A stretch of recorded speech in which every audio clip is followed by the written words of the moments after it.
자도 우리에게는 허락되지 않아 있는 거죠. 우리 초등학교 자녀를 둔 부모님들 어떠신가요? 동의하십니까? 제가 드린 말씀에. 저에게는 목회 현장에서, 이 사역의 현장에서 늘 고민되는 게 그거였어요. 아이들이 시험 때문에 교회 안 나오는 건 일반이고, 그 아이들의 내면 속에 신앙이 있다라고 확언할 수 없는 현실은 뭘까? 결국 추구해보면 우리는 신앙이라고 하는 정말 좋은 절대적인 가치를 일주일에 한 번 가르치는 거예요. 근데 그것으로 아이가 교회만 나가면 책임져질 것이다? 확신할 수 없죠. 거기에 부모가 아이들에게 신앙을 가르치는 것은 맞습니다. 중요한 거죠. 그런데 우리 부모님들의 신앙의 삶의 구조조차도 신앙을, 성경을, 기도를 부딪힐 시간이 없어요. 이러니 우리 아이들이 사라져가고 있죠. 그래서 결국 이 시대, 지금 우리의 현실 속에서 겪고 있는 딜레마는 바로 뭐냐면 교회 학교의 절대적 감소죠. 이것을 어떻게 우리는 회복해 갈 수 있을까에 대한 고민이 바로 저의 고민이었습니다. 제가 생각한 가장 좋은 그리고 저에게 적합한 신앙 교육의 방식은 이것입니다. 교회는 가정을 책임져야 돼요. 부모의 삶의 구조가 복잡하니까 교회의 아이들을 주중에 모을 수 있는 시간이 있으면 좋겠어요. 그래서 그 아이들에게 교회가 신앙을 가르치고 그들의 내면에 하나님의 말씀을 하는 훈련을 하는 것이죠. 그러면 가정에서 또한 그 가정에서 부모들이 교육받고 자녀들이 교육받으면 결국 그 가정의 믿음에 충만한 그 삶이 일상이 결국 교회로 들어와서 교회가 더 강력해지는 공동체가 될 수 있는 것이죠. 이게 저의 비전이기도 하고 고민이기도 합니다. 그러면서 제가 이 하브르타를 만나게 됐는데요. 자, 먼저 제가 최근에 매체를 통해서 접한 통계를 보니까요. 한국교회 미래가 어떤 상황인지 나타나 있습니다. 보시면 이 빨간색 라인이 종교 없음의 그래프입니다. 1998년 한국교회에 이 정도 포인트가 있었어요. 그런데 2004년 감소하고 2012년 조금 올라가더니 2017년 더 올라갔습니다. 종교 인구가 계속 어떻게 되고 있습니까? 기독교뿐만이 아니라 계속 급격하게 감소하고 있다는 것이죠. 자, 그 다음 종교별 현황을 한번 같이 보면요. 이 녹색이 바로 개신교입니다. 다른 종교들은 뭐 중요하지 않을 것 같고요. 지금 빨간색이 불교의 그래프인데 개신교와 불교의 그래프가 거의 동일하게 흘러가고 있습니다. 이것은 결국 무엇을 말하는 걸까요? 기독교인의 감소, 이탈이 나타나고 있다는 것이죠. 자, 신앙생활 이유, 개신교인들에게 물었습니다. 신앙생활 이유를 물었을 때 녹색이 구원과 영생을 위해서가 이것이 바로 신앙생활 이유입니다. 자, 빨간색은 바로 뭐냐면 마음의 평안을 위해서 내가 신앙생활을 한다. 네요. 자, 그 다음에 노란색은 가족 권유에 의해서 가풍이 그리스도 가정이에요. 가풍이 내가 불교 집안인 거예요. 그러다 보니까 그냥 그렇게 가족의 권유에 의해서 신앙생활을 하게 되는 거고 건강, 재물, 그리고 축복을 얻기 위해서 기복적 신앙을 갖는 것이죠. 이게 2017년 말의 자료니까 3.7%입니다.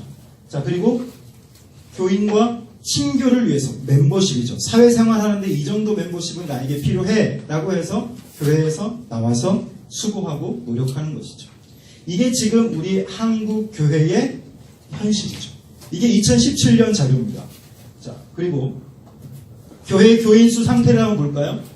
성장, 정체, 감소 있습니다. 1998년 그리고 2017년이 바로 이 색이에요. 자, 9.3%가 지금 나타나 있습니다.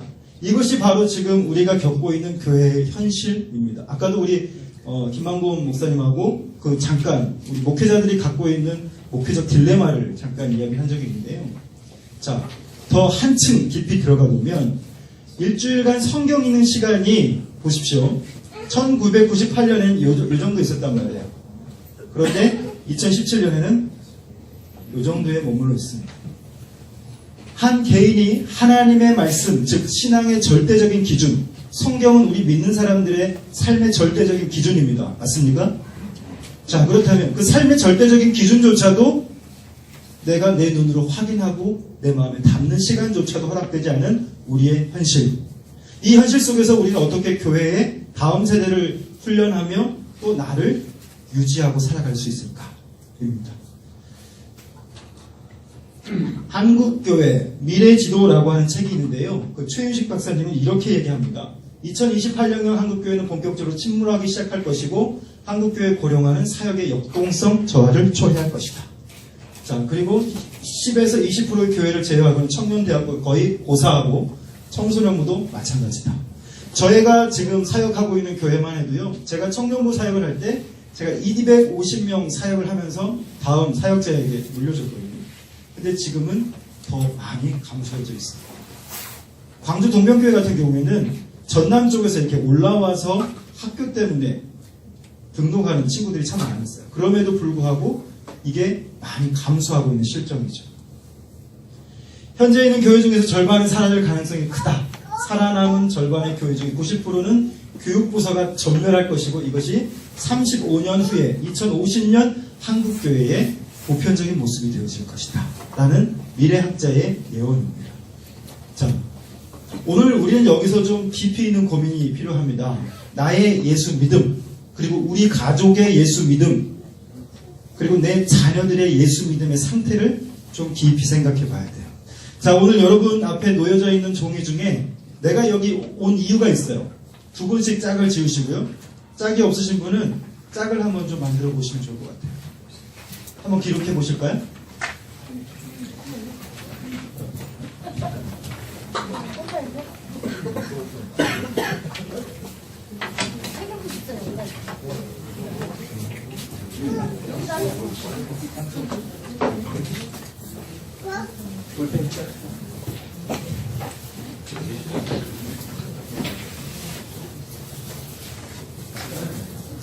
오늘 제가 좀 활동을 많이 하게 될 텐데 시키는 대로 잘 따라와 주시면 제가 일찍 집에 갈 수 있을 것 같고요. 네. 네. 장로님이시죠? 남자 여자끼리 짝을려나요? 굳이 그럴 필요까지. 자, 한번 오늘 내가 이 자리에 온 이유를 한번 기록해 보실래요?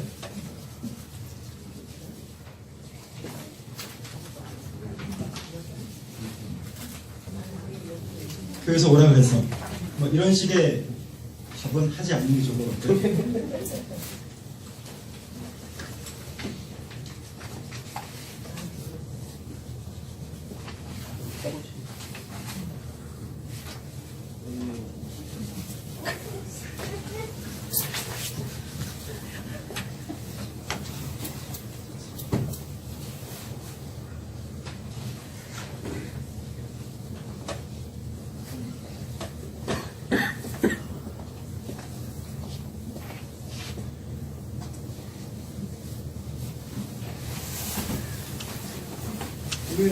사람 굳이 볼 필요가 있을까요? 자, 다 쓰셨으면 우리 옆 사람한테 자기 이름을 지금 혹시 부부가 다 앉으셨어요? 부부가 다 앉으 우리 부부시구나. 굳이 부부가 앉으실 필요는 없는데. 바꿀까요? 네. 아니 괜찮습니다. 뭐 지금 자리가 좀 제약이 있으니까. 자, 옆 사람에게 내가 오늘 이 자리에 온 이유 그리고 목표 한번 얘기해 볼까요? 동기.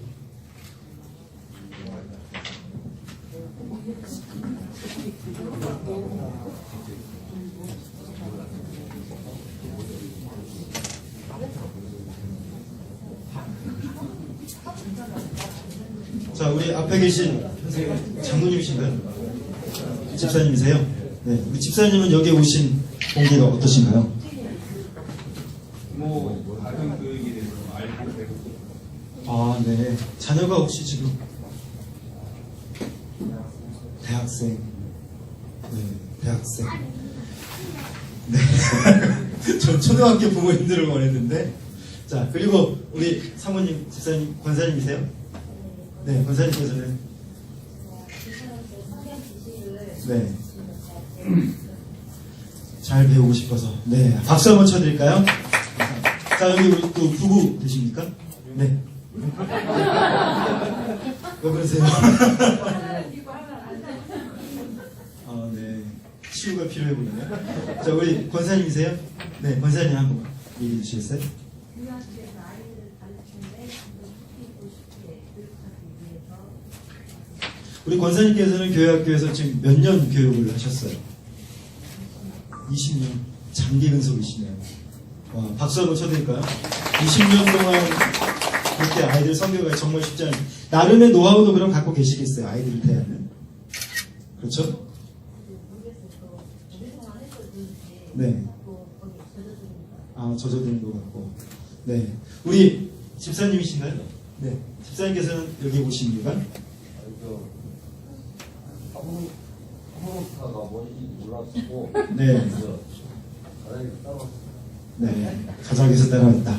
이런 답은 제가 원치 않는다고 분명히 말씀드렸는데, 아무튼 감사합니다. 자, 그러면, 아까 우리 장로님. 장로님이시죠? 네. 장로님이 이곳에 오신 이유가 가장교육 자녀교육. 초등학교 자녀 두셨고, 네. 하부타가 뭔지 하부터가 뭔지. 네, 알겠습니다. 자, 그리고 우리 옆에 사모님이신가요? 네.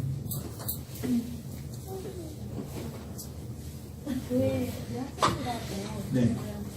어떻게 더 나은 교육을 할수 있을지 우리 아이들, 그리고 교회 학교 아이들에게 어떻게 더 질적인 교육을 할 수 있을까? 나는 이것과 조금 다른 접근이다. 혹시 계세요? 우리 앞에 청년? 네. 교사하시죠? 네. 아, 담임 목사님이 광고를 안 하셨어요? 네. 가르쳐야겠지. 네, 좋습니다. 자, 오늘 저와 여러분의 공통 분모는 존재해요. 어떻게 아이들에게 우리의 신앙에 온전한 것을 전수할 수 있을까입니다. 자, 우리 교회 상황은 여러분이 너무 잘 아실 거고요. 우리 교회 미래도 우리가 나름 통계나 여러 가지 자료를 통해서 우리 현실을 통해서 예측을 해볼 수 있고, 그렇다면 우리 교회 학교의 부흥을 위해서 지금 가장 필요한 것은 무엇일까? 이것을 한번 우리가 저와 함께 고민하는 시간을 갖도록 하겠습니다. 저는 이것에 대한 해결책을 이 유대인의 삶의 방법을 통해서 좀 보게 되었습니다. 제가 독일에서 공부를 할 때 어떤 유대인의 가정에 초대가 되었습니다. 그래서 그 가정에 토요일 날 갔거든요. 보통 이방인이 유대인의 가정에 토요일 날 초대받기가 쉽지 않습니다. 그런데 그 가정에 가서 같이 식사를 하는데요. 기가 막힌 현장을 제가 목격을 했어요. 유대인 아버지가 엄마와 함께 그 와이프와 함께 음식을 아주 정갈하게 준비를 합니다. 그리고 나서 음식을 세팅을 하는데 아이들이 와서 포크, 나이프 뭐 이렇게 다 정리를 하는 거예요. 식탁에. 그리고 초를 키우고 막 너무 예쁘게 만들어 놓는 거예요. 거기를. 그 다음 식탁이 다 마련되니까 아빠가 음식을 준비한 엄마의 머리에 안수를 이렇게 해줘요. 우리식의 안수는 어떻게 하죠? 이렇게 하죠.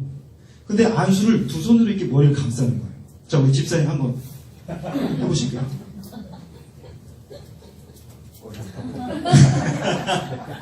네, 이렇게 감싸고 이렇게 서로 마주보면서. 그런데 그 모습이 뭐였냐면 목사에게 성도가 안수를 받는 것 같은 느낌이었어요. 가정에서 말이죠. 일상을 살다가 갑자기 식탁 기도를 하기 전에 그 행위를 하는데 저는 너무도 큰 충격을 받았어요. 그 다음 엄마가 그 축복이 끝나자마자 엄마는 또 다시 부엌에 가서 준비할 걸 준비하고 아빠가 아이들 식탁에 앉은 자녀들의 머리에 또 그대로 머리를 얹고 손을 기도합니다. 기도하는데 어떤 내용이었냐면 이게 어디에 나오는 말씀인지 한번 잘 들어보세요. 내 아들의 향취는 여호와의 복주심과 같은 향취다. 여호와는 하늘의 이슬짐과 땅의 기름짐이며 풍성한 곡식과 포도주를 내게 주시기를 원하노라. 누가 누구에게 축복했다는 말씀일까요? 누가 누구에게? 자, 이삭이 야곱에게 한 우리 사모님? 네. 집사님이시죠? 네. 우리 집사님에게 제가 다음 주에 강의할 때 선물을 드리도록 하겠습니다. 자, 이삭이 야곱을 축복할 때 스토리를 우리가 너무 잘 알죠? 야곱이 형이 있어요. 누구죠? 에서에게 축복을 가야 되는데 야곱이 그 갈등 속에서 자기가 그 축복을 갈취하잖아요. 근데 아버지가 이걸 알았을까요? 몰랐을까요? 여러분의 느낌에 알았어요. 알았을까요? 몰랐을까요? 알았어요. 제 느낌에 여러분 자녀를 다 줘보시 아시겠지만 집에 들어오는 발자국 소리만 들어도 내 새끼가 긴지 아닌지 알죠? 네. 오늘 분위기 이렇게 가는 저 새벽 4시까지 이삭이 몰랐을 리가 없을 것 같아요. 그런데 오늘 그의 축복의 말씀은 너무도 은혜롭죠. 아버지가 아들에게 그 축복을 하는 거예요. 근데 그게 백뮤직이 깔린 것처럼 저는 막 느껴진 거예요. 너무 거룩해 보이고 너무 아름다워. 이게 지금 교회에서 회당에서 하는 행위가 아니라 가정에서 하는 거였어요. 아이들은 그 아빠의 영적인 권위 앞에 겸손하게 서 있어요.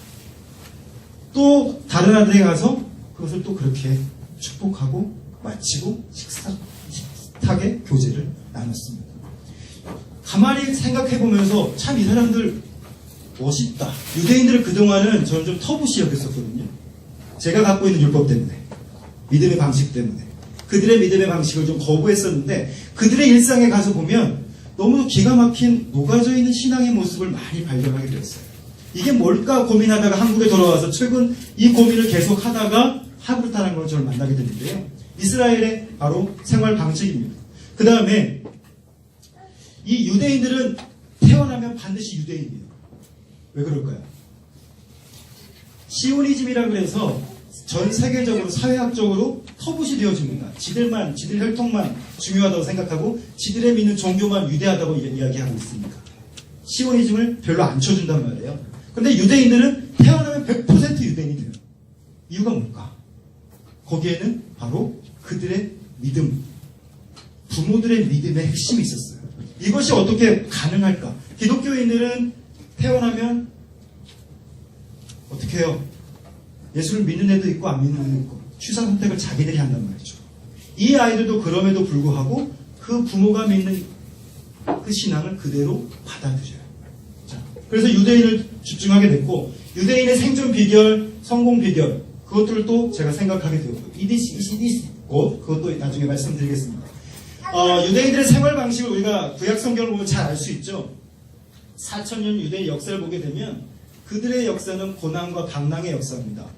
세상에 많은 거대한 그 문명들이 세워지죠. 이집트 거대 문명, 페르시아 문명, 그리스 문명, 로마 문명 이것이 성경의 역사잖아요. 국가가 존재하지 않았습니다. 계속 포로만 됐어요. 자, 그런데 국가가 존재하지 않고 그들의 정체성도 없었던 그들에게는 어떻게 하나님이라고 하는 야훼라고 하는 그 신이 그들 안에서 한 번도 잊혀지지 않았을까? 그것은 국가의 최소 단위가 뭐죠? 가정이죠. 가정의 그 핵심이 있었어요. 40년 광야를 생활할 때도 이들에게서 떠나지 않는 것이 있었어요. 집도 없고 절도 없었지만 그들에게 있는 것은 그들의 내면 속에 누구도 빼앗아갈 수 없는 하나님이 있었던 거죠. 그 하나님을 그들은 늘 되뇌이고 살았습니다. 아시리아, 바벨론 나라를 뺏기고 로마 제국 뿔뿔이 흩어지고 나라를 결성한 지 얼마 되지 않은 사람들임에도 불구하고 그들의 영향력은 지금 우리가 알다시피 괄목상대할 만하죠. 자, 하브르타는 한마디로 말씀드리면 유대인의 문화예요. 문화. 자, 그러면 무엇이 하브르타인가? 한 사람이 딱 태어날 때부터 하브르타가 시작이 됩니다. 자, 태교 때부터 시작이 되어서요. 예를 들어 보면 이래요. 저 이불 보세요. 이불을 잘 보세요. 이게 말씀입니다. 이불집에서 이걸 만들었어요. 이 집만 독특하게 엄마가 유별나서 이렇게 하는 게 아니라 아이를 잉태하면 유대인들은 성경을 아이 것을 하나 사놔요. 그리고 저런 식으로 모든 집안 곳곳마다 말씀으로 도배를 하기 시작합니다.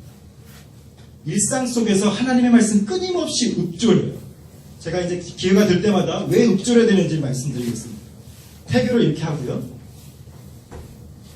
베드타임 스토리라고 있어요. 이게 이제 유대인들이 아이가 태어나서 우리 주아처럼 저런 아이들이 이제 자게 될 때 읽어주는 거 해보신 분? 주아 아빠한테 물어볼까? 주아 아빠는 주아가 자기 전에 책 읽어줘요? 안 읽어져요. 됐어. 감독한 목사님 같은. 자, 우리 장로님은 지금 초등학교 아이에게 책 읽어줄 그런 여유가 있으신가요? 못 읽어주시나요? 혹시 읽어주셨던 첫 아이는 보통 하지 않나요? 목사님, 아빠들은 거의 안 읽어줘요. 엄마들이.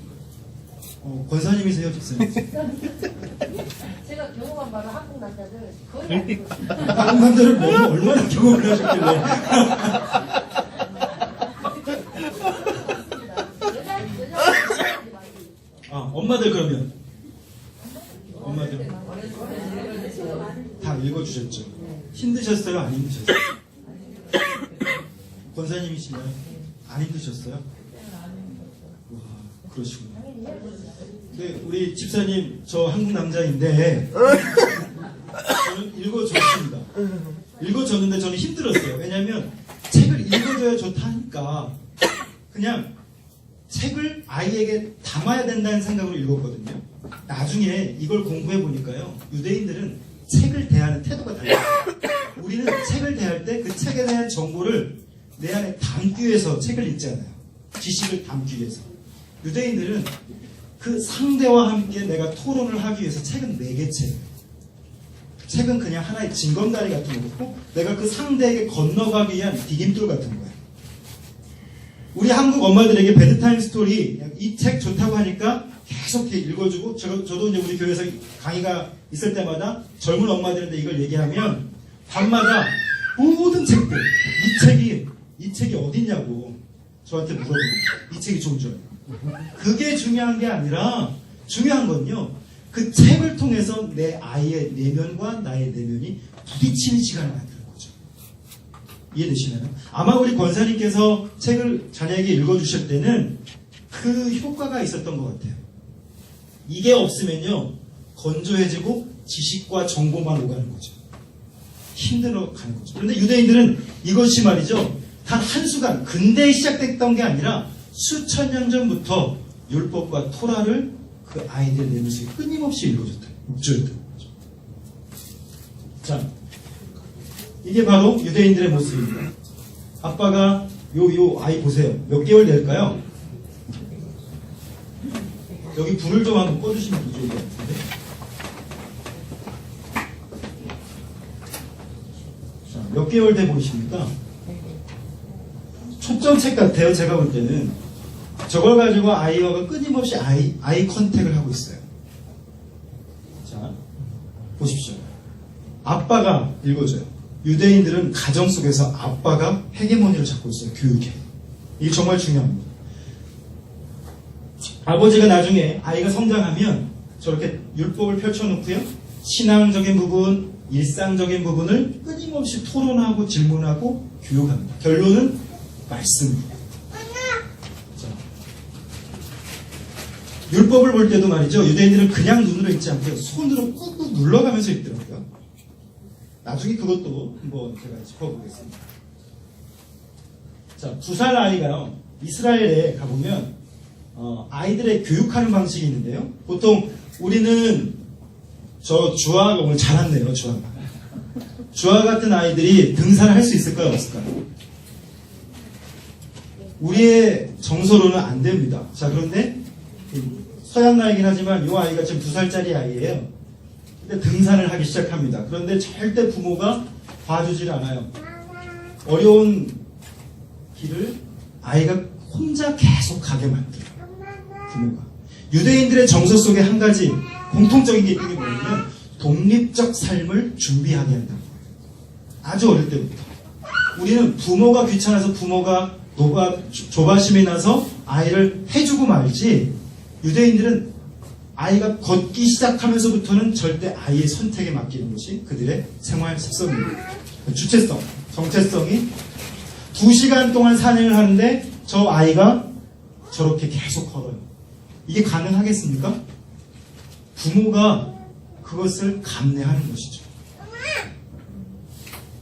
유대인들은 또 체계민족이라고 이야기합니다. 체계민족인데 책을 가지고 이렇게 아이들이 놀이터에서 놀다가도 토론을 하기 시작해요.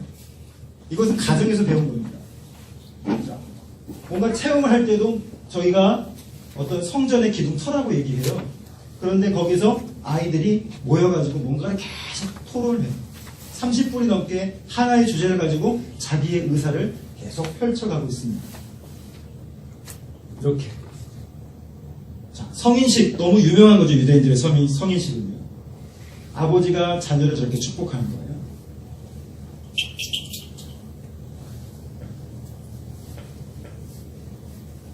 안식일 식탁 준비. 아까 제가 말씀드린 게 이런 분위기입니다. 자, 샤벳 디너가 이제 안식일의 디너라고 하는 뜻인데요. 이걸 할 때는 일주일에 딱 한 번 가족들이 반드시 모여야 됩니다. 그래서 그들의 눈을 바라보고 함께 대화하고 이야기하면서 자신들의 일상을 나누고 또 하나님을 기념하고. 자, 이게 바로 저게 이제 현용수 박사님이시고요. 이게 바로 저 안식일에 유대인들이 나누고 있는 모습이에요. 유대인들의 삶을 가만히 바라보면 철저한 가정 중심의 삶을 삽니다. 그래서 가정 안에서 하는 모든 컨텐츠들이 다양하게 준비가 되어 있어요. 자, 그러면 시간이 이제 없으니까 사진은 그만 보고요. 유대인들이 국가가 없었음에도 불구하고 정체성은 여전했고, 그리고 그들의 사회와 일반 속에서 영향력 있는 건 우리가 너무도 잘 압니다. 아인슈타인, 프로이드, 마르크스 다 유대인이죠. 노벨상의 30%를 차지하는 것이 유대인들입니다. 자, 이분들이요. 미국 사회의 유대인들을 보면 이 정도로 이렇게 나와 있어요. 영향력 있는 지식인, 예일대 대학원, 할리우드 쭉 해서 사회의 지도층급에 속하는 사람들이 바로 유대인들이 차지하는 비율이 이렇게 퍼센트별로 나와 있습니다. 아까 제가 말씀드린 이디시코이라고 하는 말 따라해볼까요? 이디시코. 직역하면요, 유대인은 머리라고 하는 말인데요, 유대인의 재치 혹은 지혜라고 하는 의미 있습니다. 자, 주위 사람 모두가 절망적이라고 할 때 이를 거부하고 힘이 아닌 지혜로 상황을 변화시키는 아이디어를 생각해내는 것. 자, 여러분의 삶의 현장이 지금 쉬우신가요? 어려우신가요? 저를 보세요, 이제. 여러분의 삶의 현장이 여러분 쉬우십니까? 어려우십니까? 쉬운 사람 제가 볼 때는 없어 보여요. 다 어려운데 그 어려움을 어떻게 견디십니까? 옆 사람하고 한번 얘기 나눠보시죠. 오늘 부부 참 잘 앉으셨네요.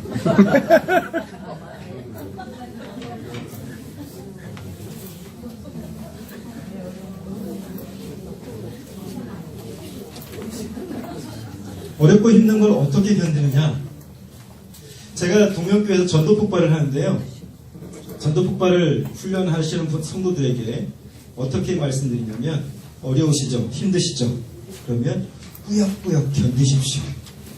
제 삶의 철학이 꾸역꾸역이에요.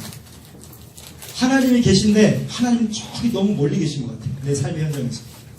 내가 기도만 하면 그분은 눈을 콱 닫고 더 깊은 곳으로 들어가서 나를 외면하시는 것 같고.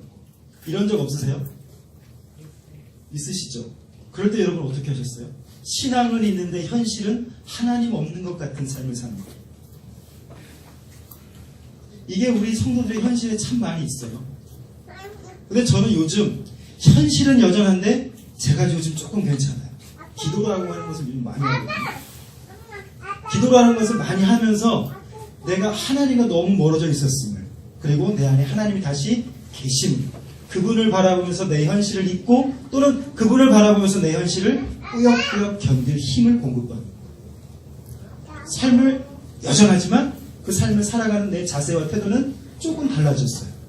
여유로워졌고 좀 자신감 있어지고. 이게 지혜인 것 같아요. 국가가 없었을 때 이들이 어떻게 그들의 정체성을 유지할 수 있었을까요? 그것은 하나님 없는 것 같은 삶에서 하나님 존재하는 삶을 살고 있었던 것이죠. 그 비결이 바로 무엇이냐면 그들 안에 말씀이 담겨 있었어요. 성경이 불태워지고 성경이 소멸되어지고 사본이 그들에게 존재하지 않았음에도 불구하고 수천 년 동안 포로되어 있음에도 불구하고 벽돌을 굽고 노역을 하더라도 그들 안에서 읊조렸던 것이 있어요. 하나님의 말씀이에요. 아우슈비츠 수용소에 가보시면 거기에 벽에 히브리어로 몇 개 단어들이 막 있어요. 율법과 토라의 언어들이에요. 절망적인 순간 내 동료들이 가스실로 끌려가고 나도 내일이 보장되지 않은 그 삶에서 아이들은 또 출생했대요. 그 아이들에게 내가 믿는 하나님을 또 전수해요. 또 절망의 순간에 환경은 여전하고 환경은 더 지독하게 흘러가는 그 상황 속에서 내 안에 있는 말씀을 읊조리면서 그 절망의 순간에 그 한 절의 말씀이 나로 하여금 그날을 살게 하는 힘이 되는 것이죠. 그게 바로 이디시콜입니다. 정체성이 혼란의 시간이 올 때 나를 붙들어 주는 것. 자, 여러분 지금까지 살아오면서 힘든 삶을 많이 살아오셨을 텐데 여러분의 자녀들은 힘들까요? 힘들지 않을까요? 사회학자들은 지금 이야기하기를 부모보다 더 가난한 젊은이들이 많아질 거라고 얘기합니다. 부모보다 더 힘들어지는 아이들이 많아질 거라고 얘기해요. 자, 그러면 그런 우리의 아이들에게 어떻게 내가 믿는 예수가 그 아이의 가슴 속에 심겨지게 할 수 있을까? 이게 중요합니다. 힘들면 포장마차 가서 소주잔 기울이게 만드는 인생을 살게 할 것인가? 아니면 힘들 때 하나님 앞에 나와서 그 하나님의 말씀을 읊조리면서 그 절망의 순간에도 하나님 바라보면서 그날을 견뎌갈 수 있는 힘을 공급받는 삶으로 살아가게 할 것인가? 414 윈도우라고 있습니다. 세계적인 운동인데요. 교육적 운동입니다. 이게 뭐냐면 4살부터 14세 때까지 이 신앙에 담는 훈련이 되지 못하면 14세 이후부터는 그들의 신앙을 담보할 수 없는 시대가 돼요. 한국의 교회가 교회 학교의 교육이 지금 그래서 무너진 것이죠. 아이의 4세부터 14세 때까지 방관하고 있다가 주 1회 교육에만 몰두하고 있다가 결국 그 아이들이 성장하고 나니까 자기 자발적으로 신앙을 사는 것이 아니라 이제는 타의에 의해서 하는 것을 불편하게 지지하는 거죠. 그래서 교회를 떠나고 주일학교 때는 열심히 했던 것 같은데 교회 나갔던 것 같은데 바로 그겁니다. 결국 아이들의 내면에 이디시콥을 심어주지 못했다는 거예요. 어떻게 얻을 수 있을까? 여러 가지 많은 것들이 있지만 그 결론이 바로 이거예요. 하브르타. 자, 그러면 같이 한번 읽어볼까요? 시작. 짝을 지어 질문하고 대화 토론 논쟁하는 것. 다시 한번 시작. 자, 오늘 샘플이 두 커플이 계셔서 정말 좋은데 하루에 두 분 대화를 얼마나 하시나요?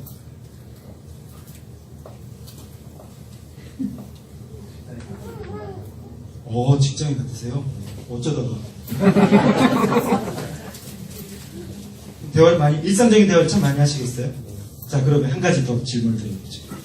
일상적인 대화 속에서 깊이 있게 들어가는 대화는 얼마나 것인가?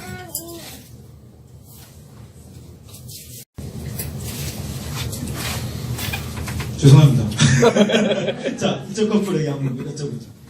어떠신가요? 같은 질문. 저처럼 꾸역꾸역 참으시는 거.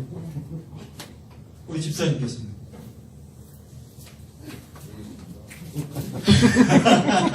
모르겠어요? 이게 제가 볼 때 일상적인 부부의 삶의 패턴인 것 같아요. 그냥 눈치로 알고 그냥 어느 정도 흘러 넘어가고 묻어 넘어가는 거.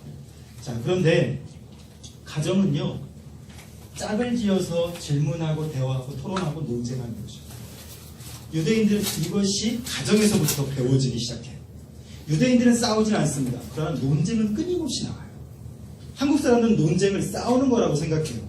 예를 들어서 교회라고 하는 공동체에서 재직회 때 논쟁이 있으면 어떤 선함의 목적을 위해서 구성원들이 그 목표를 향해 자신의 의견을 개진하고 자유롭게 그것이 나오면 그게 논쟁이 되잖아요.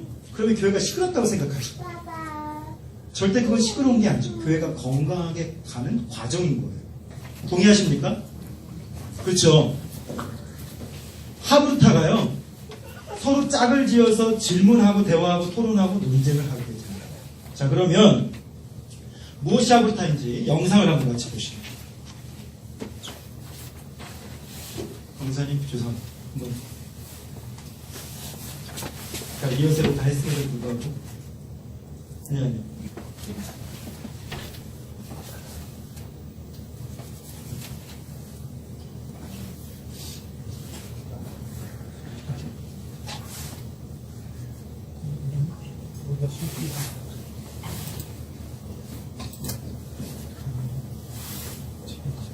제가 불을 좀 잠깐 꺼주시면 인류의 역사 속에서 공부에 대한 열망을 자신들의 정체성으로 확립시킨 한 민족이 있다.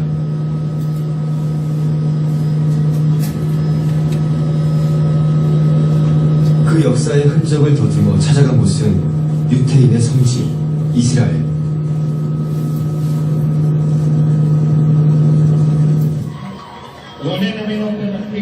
유태인들에게 신앙의 상징인 통곡의 벽. 이곳에는 매일 수많은 인파들이 기도하기 위해 모여든다.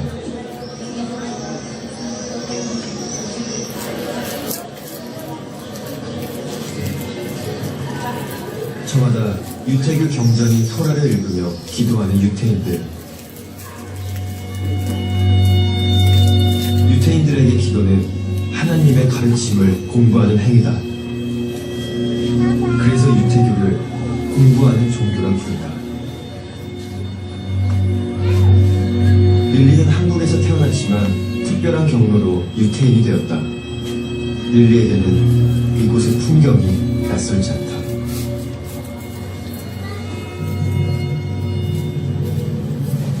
이스라엘에서 릴리가 가장 먼저 소개해주고 싶어 했던 곳은 예시바였다.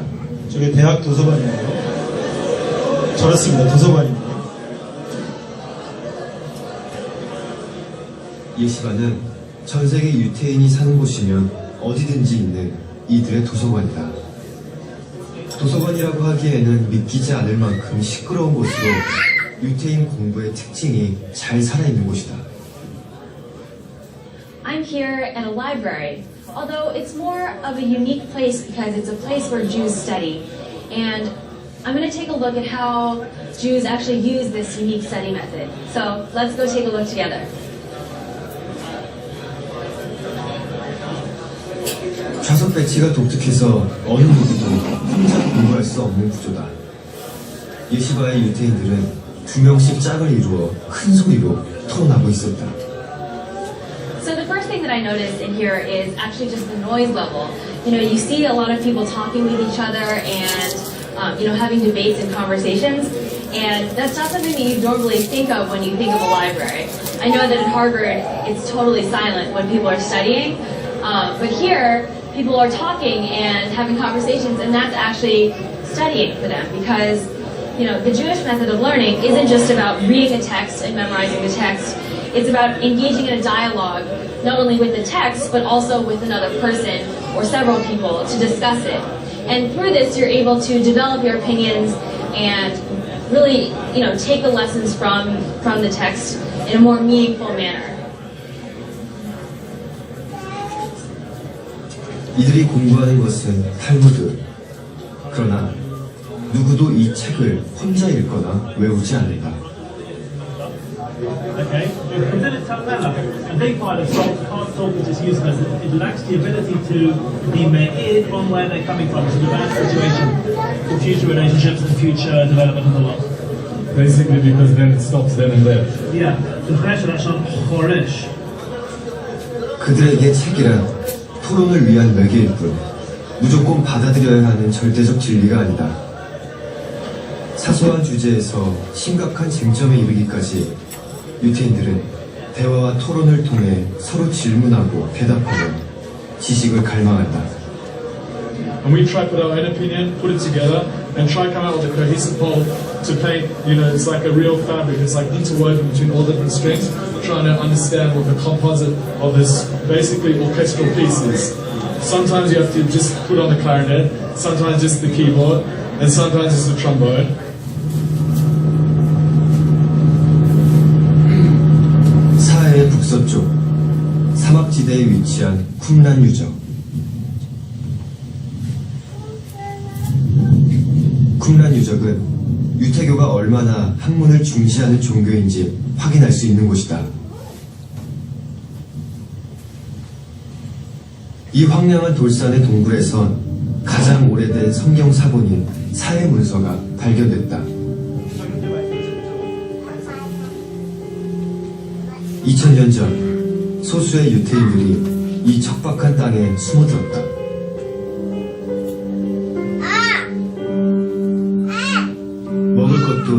마실 것도 충분치 않던 이 사막에서 그들은 오로지 그들의 종교적 진리를 위해 치열한 삶을 이어나간다.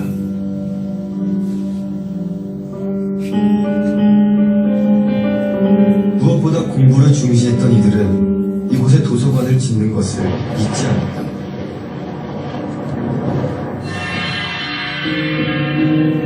(2000년) 전의 도서관은 어둡고 음침했지만 유태인들은 이곳에서 그들의 성경인 토라를 공부했다. 그들은 공부를 통해 신을 이해하고 구원을 받을 수 있다고 믿었다.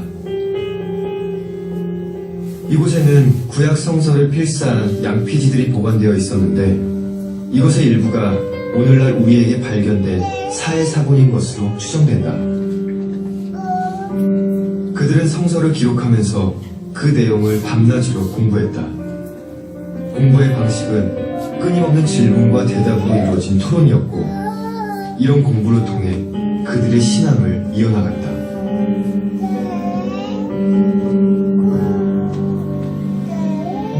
네. 지금 이 영상을 보신 게 그들의 정서에 담겨있는 하브루타의 정신이에요. 다시 말하면 이건 그 공영방송에서 만든 공부라고 하는 다큐멘터리거든요. 그러니까 유대인들이 어떻게 타고난 존재가 됐을까? 그들의 학습은 뭘까? 이렇게 추구했지만 우리 신앙인들은 좀 다른 면으로 봐야 됩니다. 어떻게 그들이 하나님의 말씀을 대했으며 그들의 자세와 태도는 어떠했으며 그것을 어떻게 했기에 그들은 수천 년이 지난 지금까지도 그들의 가치가 상실되지 않고 상황은 여전함에도 불구하고 그들의 내면은 또렷한 것일까? 그것이 하브루타고 결국 그 하브루타의 방식은 질문하고 토론하는 데 있다라고 하는 것입니다. 자, 그러면 하브루타는 누가 할까? 유대인이 합니다. 자, 그러면 누가 유대인인가? 라는 이 질문에 유대교적 가치를 가진 사람들은 반드시 이것을 하게 되어 있어요. 자, 하브루타는 무엇을 가지고 하는가? 말씀을 가지고 합니다. 이제 구체적으로 한번 실행을 해볼 텐데요. 왜 말씀이어야 하는가? 자, 한번 같이 말씀을 읽어볼까요? 시작. 너에게 속하였나니 너희가 내 말을 잘 듣고 내 언약을 지키면 너희는 모든 민족 중에서 내 소유가 되겠고 너희가 내게 대하여 제사장 나라가 되며 거룩한 백성이 되리라. 너는 이 말을 이스라엘 자손에게 전할지니라. 모세가 내려와서 백성의 장로들을 불러 여호와께서 자기에게 명령하신 그 모든 말씀을 그들 앞에 진술하니 백성이 일제히 응답하여 이르되 여호와께서 명령하신 대로 우리가 다 행하리이다. 모세가 백성의 말을 여호와께 전하매. 출애굽기 19장에서부터 하나님의 말씀이 준엄하게 내려오면서부터 그들의 하나님의 말씀에 대한 자세가 성립되기 시작합니다. 하브루타는 왜 할까요? 같이 읽어볼까요? 시작. 하나님의 백성으로서 정체성을 가지고 살기 위해서다. 즉 하나님의 말씀대로 살기 위해서다. 왜 교회 학교가 감소할까요? 왜 내 새끼가 나같이 예수를 안 믿고 있을까요? 그것은 내가 믿는 예수의 그 뜨거움이, 그 은혜가, 그 감동이 내 아이에게는 전달이 안 돼 있어요. 정체성이 없다는 것이죠. 왜 우리가 하브루타를 하느냐? 유대인의 그 신앙교육 방식을 우리에게 도입해 봐야 되느냐? 그것은 하나님의 백성이기 때문에 이 상황 속에서, 녹록하지 않은 이 현실 속에서 나의 예수 믿음을 더 뚜렷하게 하기 위해서 그 정체성을 저 사회에 나가면 잊어버리지 않기 위해서 오늘 우리가 하나님 말씀대로 살기 위한 노력과 수고를 해보는 것이죠. 자, 그러면 유대인의 가정의 모습을 한번 보시면 이것도 영상이 있네요. 한 번 더. 자유롭게 이야기하라. 유태인의 지혜 교육. 유태인 하면 자연스레 탈무드를 떠올린다. 과연 탈무드로 어떻게 아이들을 교육할까? 10살인 모세는 일주일에 2-3번 아빠와 함께 탈무드를 공부한다. It's asking, someone's asking Brooke, it's, in one place, someone said that, that the thing that we have to do is this, and in a different place he said the opposite. So he's asking the question, and this now is the answer.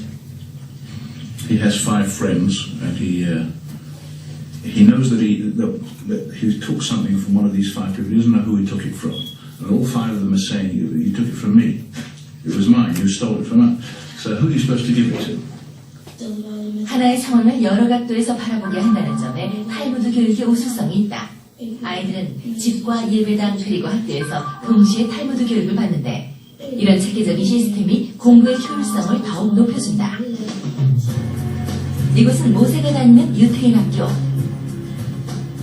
유태인 학교에서 가장 놀라운 점은 성적표가 없다는 사실이다. 현재 수업의 진도 상황만 있을 뿐 아이들에 대한 서열 평가는 하지 않는다.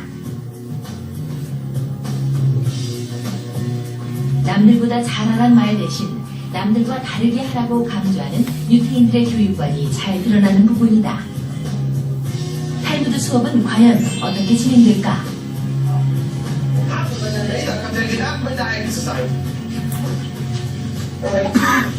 People gave sheep to a shepherd, but they did not give the same amount. One gave 1 sheep, and the other one gave 2. One is only einer gegeben 10 Schäpsel, the other gegeben 2. So he leaves it in the middle. They come a week later, a month later, and each one claims that 2 sheep are mine. Both of them are mine. They're both mine. What are you supposed to do? Do you know why he doesn't have to remember? Gave it back as if Peter the Edrei Shalini died. Who knows what that means? They're not in the past, so let's see if you're right. You can pick it up. So. They put it there without him knowing. Excellent. If he came to me like mentioned, here's my behemoth, okay, I need to remember. But if I'm walking in the front and you just dump them behind me, then I don't need to remember who gave me what. I'm walking with a 하나의 상황에 대해 여러 측면에서 생각해보고 논리적으로 풀어나가는 방법이 상당히 수준 높아 보였다. Watch my behemoths, watch my animals. Today I taught, the idea of today was how when a person is watching, somebody gave something for somebody else to watch. When is he responsible to remember the details and when not? That was basically the topic. There's kind of a math classes. That's right. That's what I'm saying. There's a lot of math that comes out, and a lot of science that comes out, and a lot of other general studies that come out. The math and the science comes out of there, which means that we learn. There's a lot of math to understand the Jewish law. There's a lot of math in there, a lot of logic, a lot of science. So what comes out of there, that's what. 스스로 하는 습관, 유태인의 가정교육. 안식일에 보세요. 먹는 한약밥 안식일 식탁을 준비하는 과정인데요. I always do charity before I start. 4살 개구쟁이 이스라엘과 3살 브라카가 얼마나 말썽을 부릴까 잔뜩 걱정하는 마음으로 지켜보는데 의외로 둘은 얌전했다. 어떻게 하면 이렇게 어린아이들과 빵을 만들면서 질서정연할 수 있는 걸까? 빵 만들 땐 얌전해야 한다고 엄하게 가르쳤을까? Well done. More? Okay, good. Now do you want me to cover? Good. Should we go wash your hands now? We had 1.5 when she started sitting on the seat. Mommy, you know what they mean? The challah bread or teaching all the time? I'll tell you, my baby that's 8 months old knows that when we go to the Shabbos table, she knows what she's getting. She knows she's getting wine. And she sits there waiting, and her mouth is, she already knows she's getting it. You do it every week, they get to know it from young. 돈에 대한 올바른 개념 심기, 유태인의 경제교육. 사업을 하는 루박 씨는 말하면 유태인들의 경제교육도 한번 접근해보고 싶은데 한번 카페 보십시오. 시간이 되자 엄마와 약속한 고양이 화장실 청소를 시작했다. Pieces all over the place. Kinda. 유태인 부모는 아이에게 돈을 줄 때와 주지 않을 때를 명확히 구별하는데 카미의 경우 자신이 키우는 기니피그 화장실을 청소할 때 돈을 받지 않는다.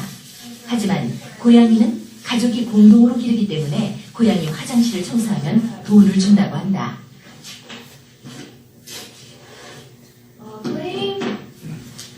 Floor all clean.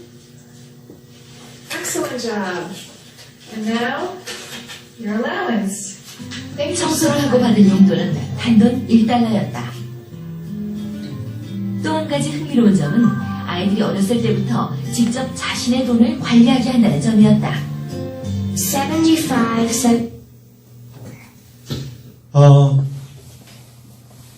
이제 잠깐 쉬어야 할 텐데요. 여러분 앞에 지금 그 탈무드가 한 잔 있습니다.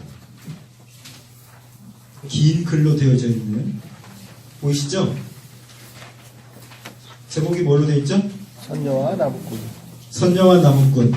이게 탈무드인데 우리식으로 좀 민속적으로 바꿨어요. 그래서 요거를 이제 두 분씩 짝을 지어서 한번 쫙 읽어보십시오. 쫙 읽어본 다음에 그 다음 지금 이제 본격적인 탈무드를 실행해 보는 건데요. 그 하브루타를 전체 읽은 다음에 읽은 내가 이해한 부분을 상대에게 한번 설명을 해보세요. 자, 시작하겠습니다.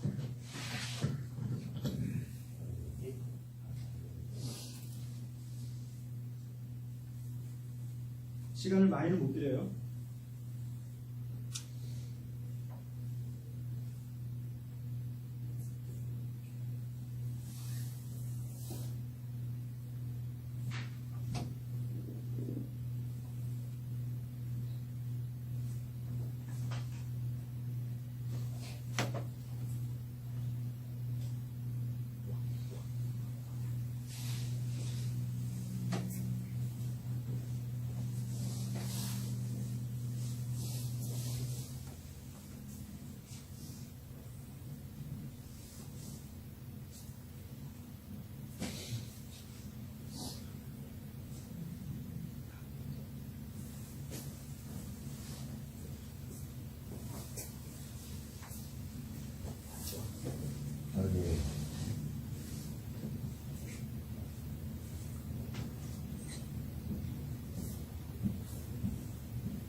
자, 이해가 되셨나요?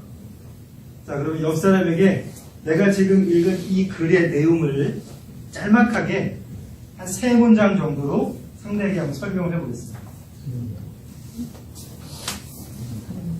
먼저 한 사람이 하시면 그 다음 사람이 다시 한번 자기가 이해하는 방식을 그대로 전달하시면 되겠습니다. 시작!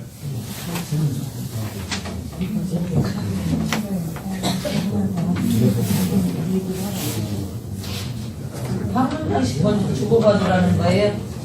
3문장 정도로 압축을 해서 상대에게 그 의미를 전달해 보세요. 그 글의 전체적인 의미.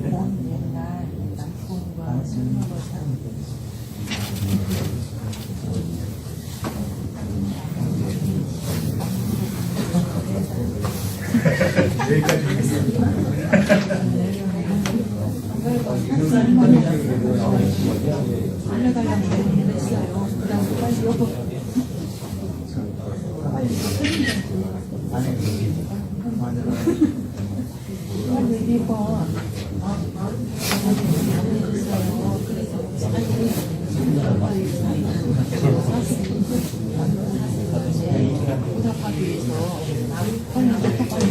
나한테 나만 해.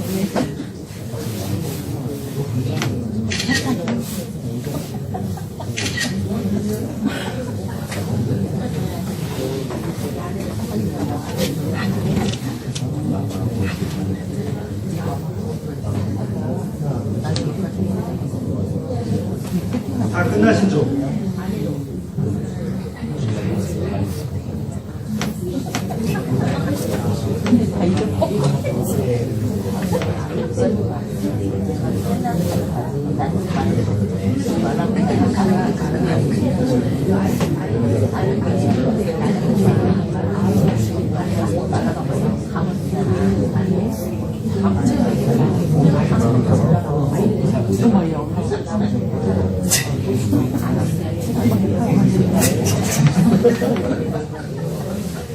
사모님 맞추셨어요? 사모님 맞추셨어요? 다 맞추셨어요? 다 했어요? 네. 자, 잠깐만요. 먼저 한 비유가 완성이 됐기 때문에 우리 장모님과 사모님 잠깐 일어나시겠어요? 아유, 관리 중이시구나. 잠깐 일어나 보시겠어요? 자, 두 분이 하시는 방식을 한번 잘 보세요. 장모님부터 이해하신 방식을 사모님한테 그대로 한번 해주세요. 내가 읽은 내용을 기억나. 뭘 보지 마시고 사모님 네. 요약해서 써머리 하시라. 저 보지 마시고 사모님 눈을 보겠습니다. 나무꾼이 나무를 하고 있다가 착한 일을 해가지고 그냥 맞는 게 사슴이 그냥 그랬더니가 살려줬더니 그냥 하늘에서 그냥 손녀가 이러는 걸 알려줘가지고 그런 거 그냥 결혼 확 해버렸는지 전라도 절대로 3명 이상 날 때까지는 그 놓치만 하고 했더니 불 놓고 그냥 하다가 다시 한번 올라가가지고 꽃천에 올라가려고 또 그냥 그 사슴 손녀가 얘기하다가 그냥 불막상 올라가는데 어제 어머니를 놓고 와버렸네요. 보고 싶어가지고 그냥 같이 내려갔는데 그 뒤이상을 못 들어가지고 나를 턱 떨어져가지고는 그냥 가게 돼버렸네. 자, 잠깐만 서 계세요. 지금 여러분 놀라운 걸 보고 계십니다. 왜냐하면 이 글이 길잖아요. 길죠. 평소에 우리의 지적 수준으로 이것을 누구에게 전달하려고 했을 때 잘 안 된단 말이에요. 근데 이 짧은 시간에 지금 여러분에게 제가 뭔가를 드렸고 여러분 그대로 실행하면서 내가 옆 사람에게 전달하기 위해서 지금 뭔가를 집중했던 거죠. 집중한 것을 했으니까 그건 누구 거예요? 내 것이 되는 거죠. 성경을 이런 식으로 하는 겁니다. 이해되시죠? 책은 상대방에게 다가가는 매개체예요. 이 글은 내가 지금 이 상대에게 내가 이해하는 것을 말하기 위한 수단일 뿐이에요. 이해가 되시죠? 지금 여러분 놀라운 걸 실행하시는 거예요. 자, 그러면 서로에게 박수. 자, 이제부터 한 5분 쉴 텐데요. 갔다 오셔서 숙제가 있어요. 뭐냐면 그 글들을 읽고 질문을 10가지를 만들어 보는 거예요. 아시겠죠? 자, 화장실 다녀오시고 제가 시그널 할 때까지 질문을 그 문장을 가지고 10개를 만들어 보는 거예요. 잠깐 쉬겠습니다.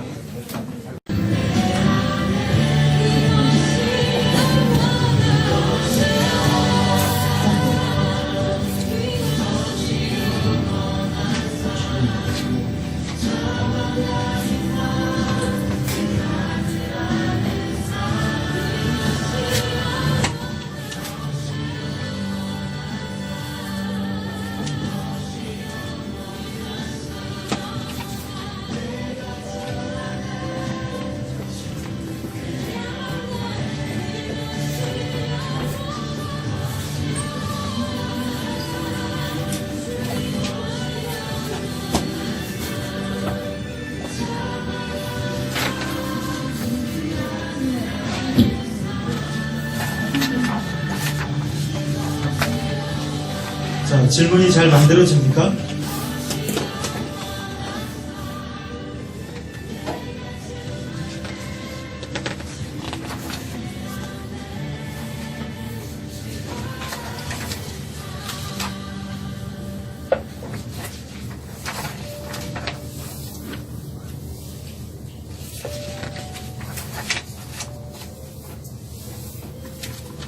자, 다 되신 분들은 짝꿍하고 함께 자기가 만든 질문을 나눠보세요. 나하고 같은 질문도 있을 거고 다른 질문도 있을 거고. 그래서 상대방의 질문 중에서 이 질문은 좋다. 베스트 질문을 한번 뽑아보십시오. 베스트 질문. 상대방의 내 것 말고.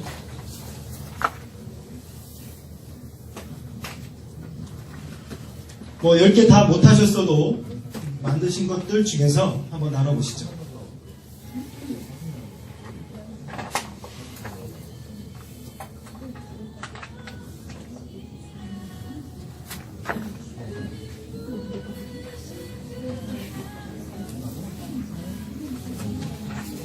질문을 뭐 조금만 만드셨어도요, 지금 한번 같이 나눠보시죠.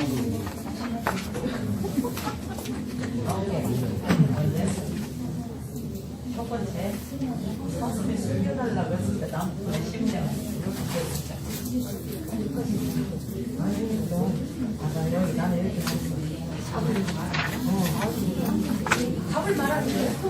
아니요, 답을 말하지 말고 질문만 하시면 돼요. 10가지 해봐.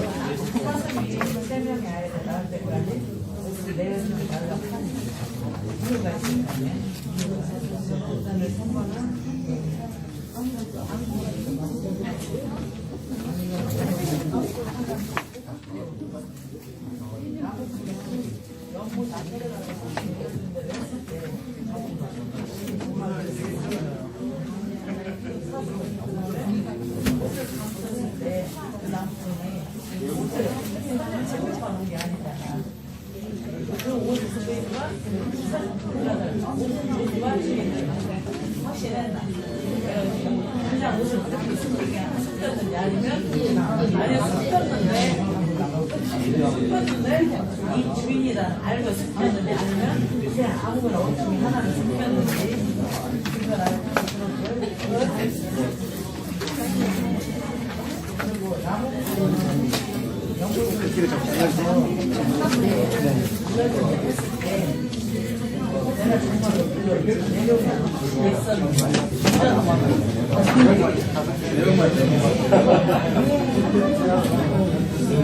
날개를 꺼내와서 날개를 나무를 입을 때 그 아이 손만 던지세요. 손을 떠나니까 우리가 사람 마음을 그 아이가 날개를 저희랑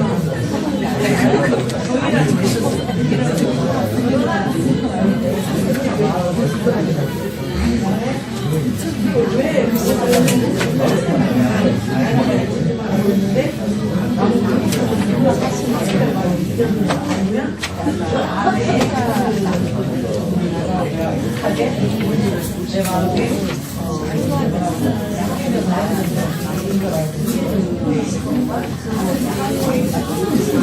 올라가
자, 잠깐 멈춰 주십시오. 우리에게 주어진 시간이 이제 많지 않기 때문에 질문을 지금 여러분은 한 개 이상 다 만들어 보셨을 거예요. 그렇죠? 네. 질문을 만드는 게 쉬운가요? 어려운가요? 쉬우셨어요? 어려우신 분도 계신 것 같았어요. 어려우셨죠? 네. 하브르타의 가장 첫 번째는요, 질문이 있어야 합니다. 끊임없이 내 안에서 그 질문을 만들어내는 거죠.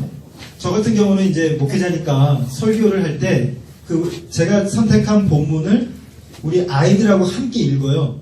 그 다음에 이런 같은 방식으로 오늘 우리가 여기서 질문을 20개 만들어보자. 왜 야곱은 이렇게만 해야 했을까? 아이들이 막 질문을 쏟아내면 거기서 제가 설교의 반절이 돼요. 아주 재밌어요.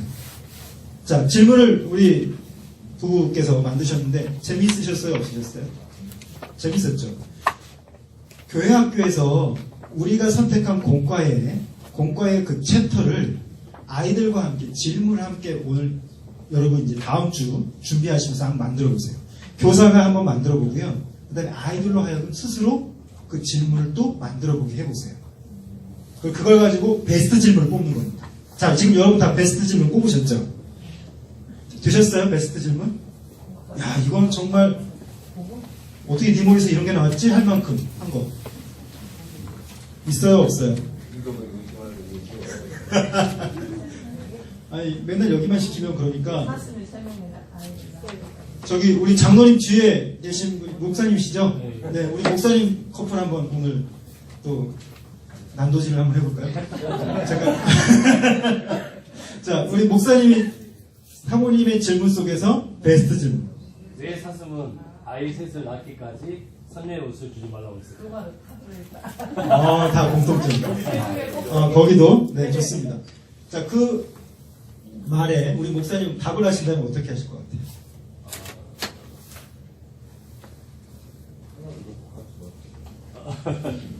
아이를 데리고 가기 힘드니까. 데리고 가기 힘드니까. 네. 자, 이렇게 하면서 토론이 시작되는 겁니다. 이해가 되시죠? 자, 그러면 또 다른 커플 한번, 다른 쪽. 이 질문, 저 질문 아니고 다른 질문이었다. 이거 너무 질문 좋다. 네, 우리 권사님 쌤. 네, 사슴은 어떻게 나무꾼이 총각인지 유부남인지. 박수 한번 쳐주세요. 그런 질문 너무 좋습니다. 어떻게 분별할 수 있었을까? 싱글인지, 안 싱글인지. 가슴이 손이 안 했어요. 자, 거기에 우리 대답을 한번.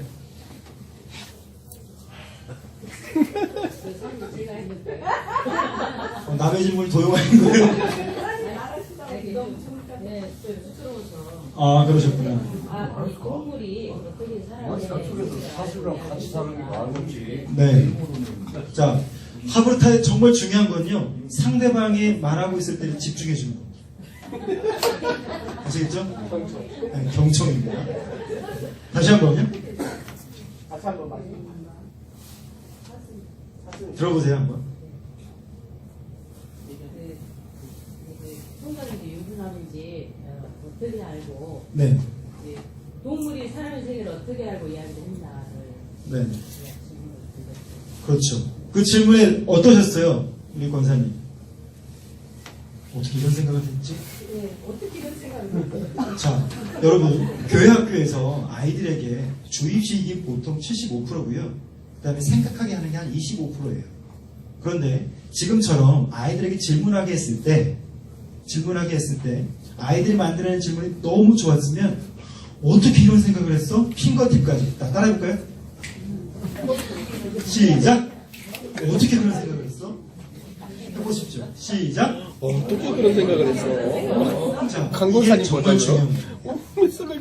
질문이 나오면 그 질문에 내가 뭔가를 만들어냈구나라고 하는 성취감은 상대로부터 오는 거예요.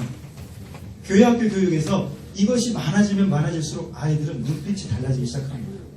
제가 오늘 여러분 봤을 때 처음 저를 경계하던 눈빛과 지금 질문을 만들어내고 옆 사람과 토론하면서 하는 여러분의 질문은 지금 여러분의 눈빛은 많이 부드러워지셨어요. 교회 학교 아이들이 그렇게 되면 얼마나 좋을까요? 우리 중등부 아이들이 김정일도 힘들어하는 그 중등부 아이들이 그렇게 되면 얼마나 좋을까요?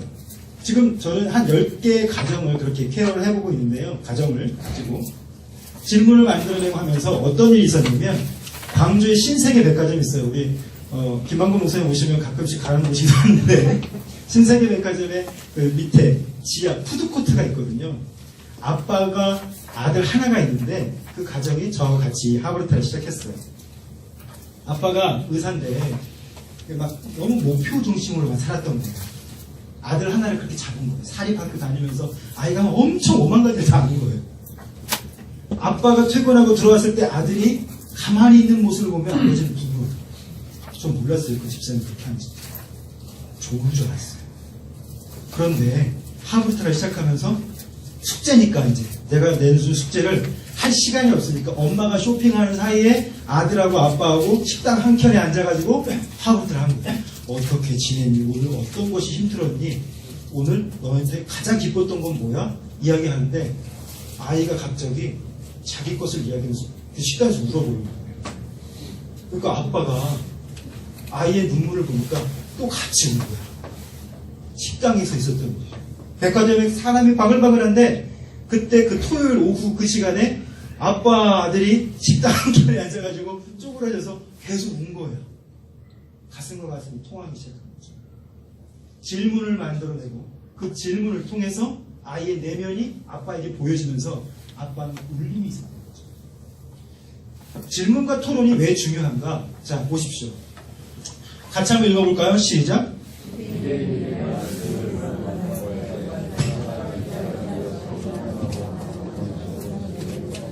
전통적 학습 방법이에요. 우리는 이걸 이제 말씀으로 접근하는 것인데요.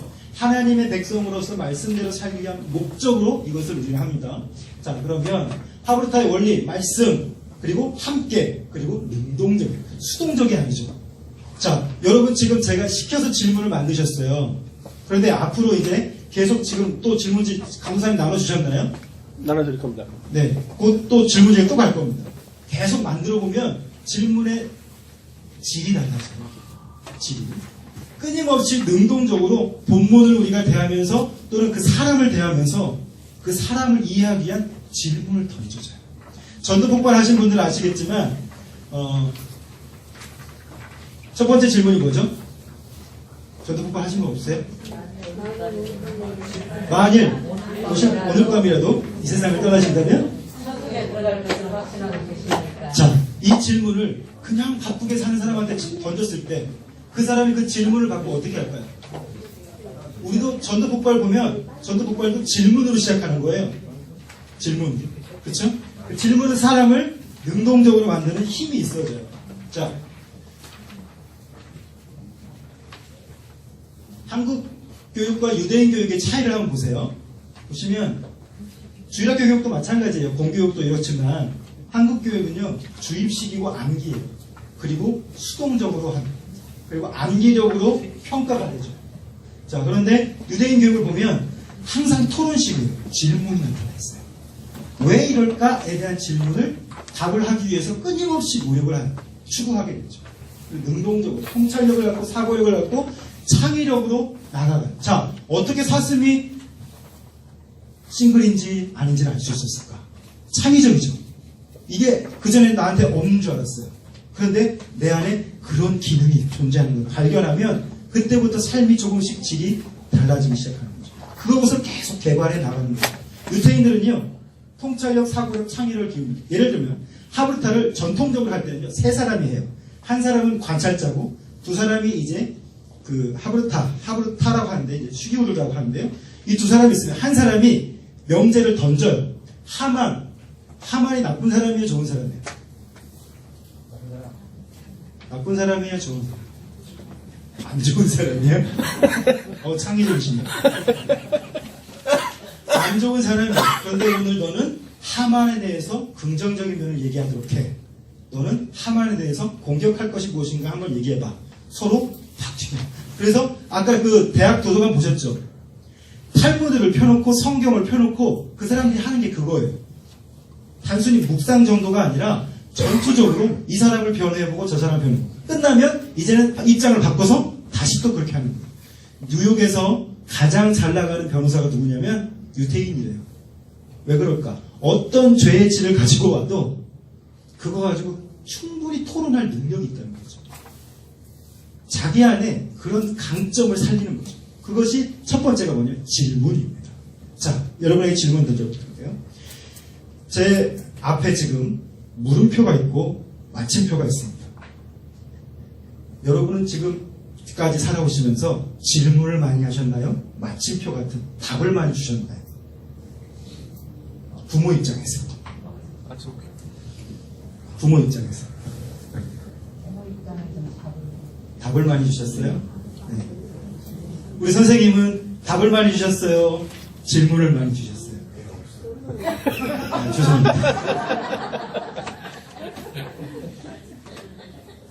자, 저도 그런 것 같아요. 저도 이 공부를 하기 전에는 가르치려 하고 가르침 중독이 있었어요. 그런데 어느 순간부터 이제 이 질문을 통해서 계속 저도 부대끼다 보니까 질문을 던지기보다 답을 주면 결국 제가 요즘에는 우리 아이한테 듣는 말이 아빠는 꼰대 같아. 가르치려 합니다. 아직도 내 안에 가르치려 하는 이런 건 이렇게 하는 거야. 그렇게 되는 거죠. 이게 이제 꼰대로 가는 지름길이 되는 거죠. 특별히 리더들이, 선생님들이 더 이 마침표에 익숙해져 있어요. 이것을 먼저 바꾸셔야 돼요. 질문으로 바꾸셔야죠. 왜 그래야 했을까? 너는 왜 그랬지? 어떤 마음이었어? 라고 하는 것들이 질문으로 가면 아이가 그때부터 자신의 마음, 빗장을 열기 시작한다는 겁니다. 자, 질문을 왜 하는가? 시작. 답으로만 말하면 아이에게는 그것이 수동적으로 오기 때문에 깨달아지지 않습니다. 하지만 질문으로 말하면 이것이 뭐지? 하고 뇌과학적으로 보면 시놉시스라고 하는 게 있대요. 신경물질이 계속 확장해가면서 그 생각에 대한 답을 하기 위해서 뇌가 활발해진다는 거죠. 그래서 그 창의성을 나타내는 겁니다. 자, 누가 질문하는가? 시작. 리더는 이끌림을 받는 사람일까요? 이끌어가는 사람일까요? 그러면 위치가 다른 것입니다. 그렇죠?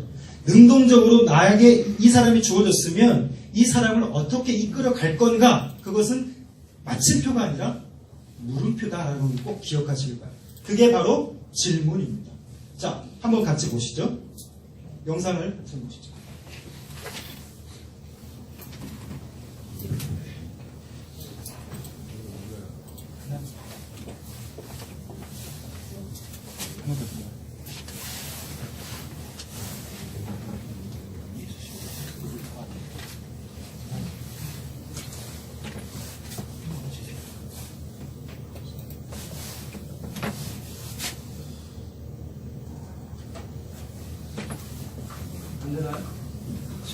자, 그럼 패스하죠. 시간이 없으니까.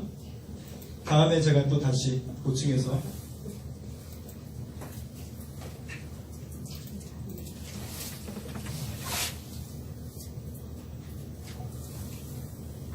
그 영상이 안 그러구나. 네. 넘겨보죠.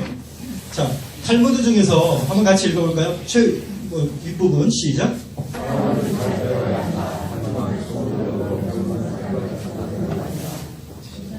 이게 무슨 의미일까요? 사람은 잘 배워야 한다. 잘입니다. 하지만 수동적으로 배우는 습관을 가져서는 안 됩니다. 신앙적으로 접근해 볼까요? 성경을, 기도를, 말씀을, 여러 가지 모든 신앙의 행위들을 우리가 그동안 어떤 식으로 가르쳤을까요? 주입식 또는 수동적. 내가 왜 하나님을 믿어야 하지? 지금 우리 큰아들이 지금 그러고 있어요.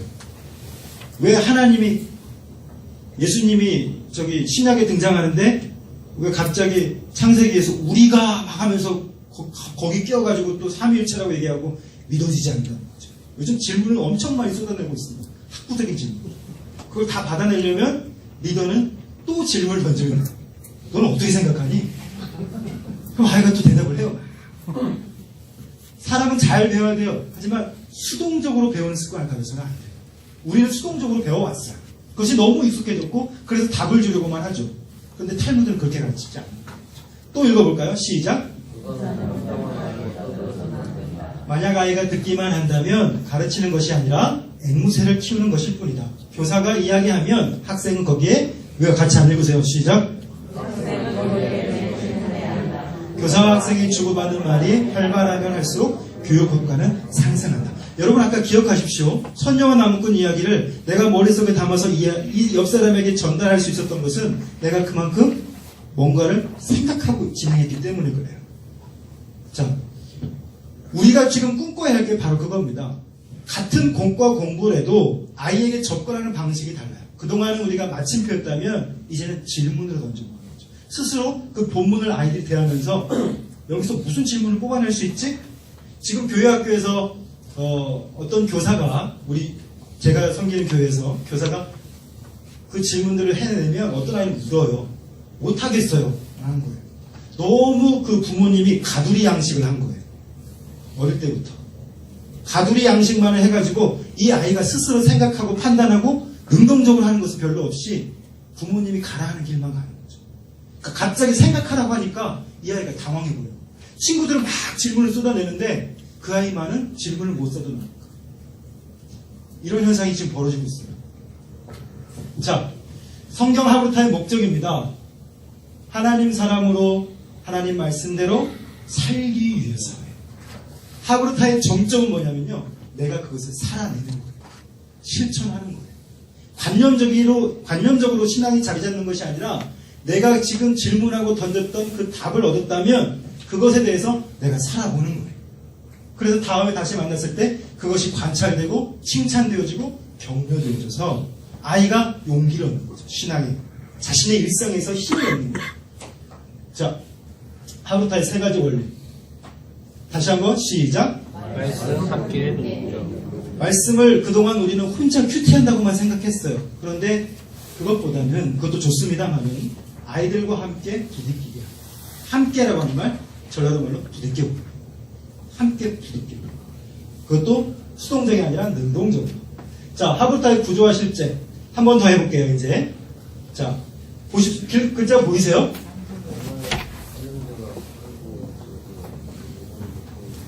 자, 제가 불러드릴게요. 보이세요 지금 그러면? 자, 한번 보십시오. 이건 탈무드에 나온 내용입니다. 공주의 병을 고친 세 형제 이야기. 잠깐 시간을 드릴게요. 읽어보십시오.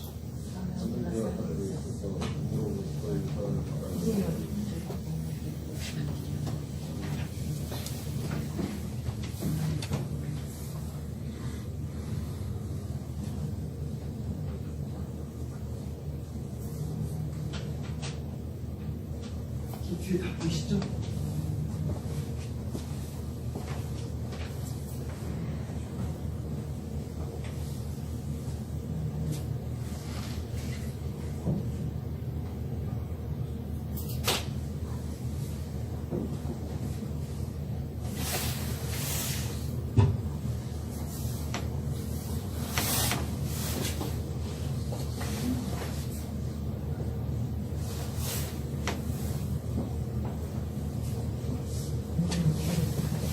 공주는 누구를 선택할까요?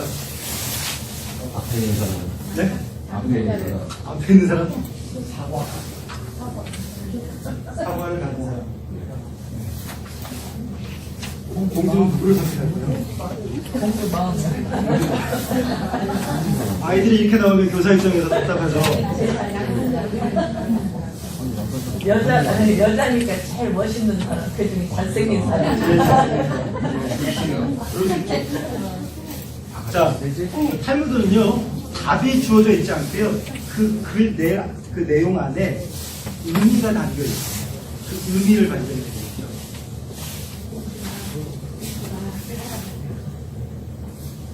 답은 무엇을 말해도 답입니다.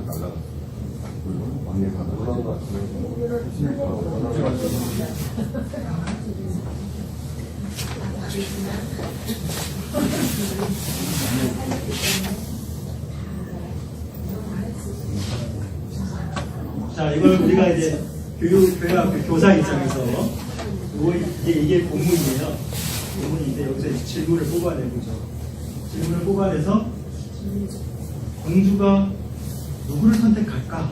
마지막 질문. 아이들이 딱 질문을 쏟아낸 다음에 공주는 누구를 선택할까? 라고 말하면 이제 하나님의 말씀이면 하나님의 마음은 어떠실까? 이렇게 우리가 계속 질문을 던져보는 겁니다. 자, 정리해보면 첫 번째, 천리를 보는 망원경 있어요. 두 번째, 천리를 하루에 달려가는 천리마가 있어요. 셋째, 어떤 병도 낫게 하는 사과를 갖고 있어요.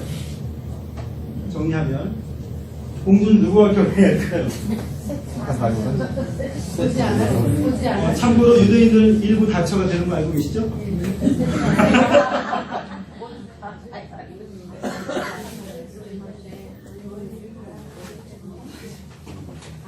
자, 이것을 이제 두 분이 짝을 지어서 하면 됩니다.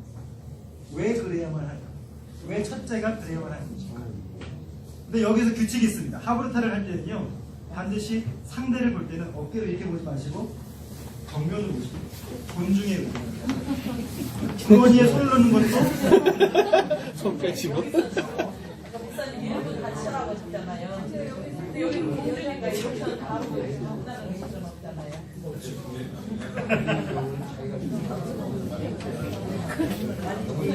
자기가 원하는 답에 정당성을 한번 말씀해 주십시오.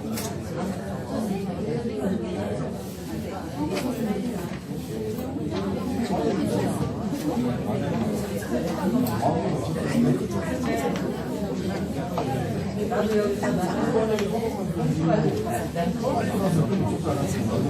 그 세한테 물어보는 거야. 왜냐면 마음이 있었기 때문에 날라와서 있었기 때문에 처벌을 받을 수 있었기 때문에 근데 여기에서 내가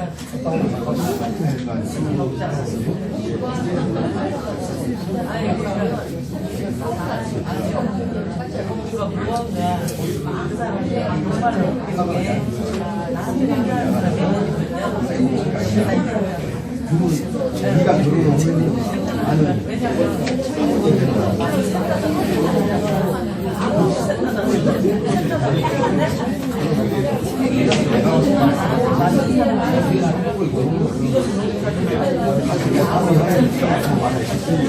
나의 이상이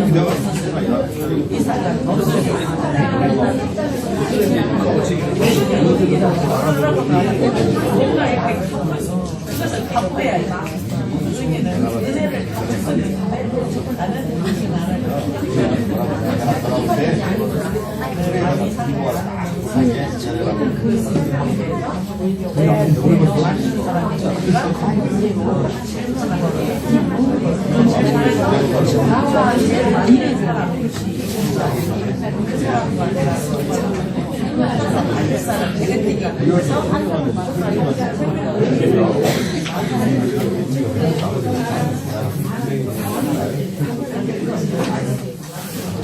자, 질문을 다 들으셨죠? 자, 아까 우리 권사님이신가요? 권사님 말씀하신 거 한번 대표로 한번 말씀해주세요. 시간이 많지 않아서. 이제 다 가질 수도 있지만, 다 소중하고 다 가질 수는 있지만, 망하는 거로 빨리 보지 않았더라면, 먼저 보지 않았더라면 고칠 수가 없다고. 고칠 수가 생각이 없으니까? 예. 그래서 첫째를 선택했죠. 예. 그래서 많은 첫째를 선택했죠. 자, 우리 권사님이 정말 좋은 답을 주셨어요. 박수 한번 칠까요? 자, 그러면 우리 권사님의 내놓으신 그 의견에 대해서 나는 그렇게 생각하지 않는다. 둘째에 대한 이유. 둘째도 아니고 셋째도 아니고 첫째도 아니고 먼저 네. 저는 먼저 그 세 명한테 나한테 맞는 이상 정말로 나하고 맞을 수 있는 질문을 하고 그 사람 하나하나 파악을 할 거야. 은인은 어디까지가 은인이지 나하고 평생 살 수 있는 그게 있는 게 아니잖아요. 먼저는 내가 평생 살 사람이 나하고 맞아야 하니까 셋 중에 어떤 사람이 나하고 딱 잘 맞는지를 파악할 거야. 그 질문에서. 이런 질문은 연륜에서 나오는 거예요.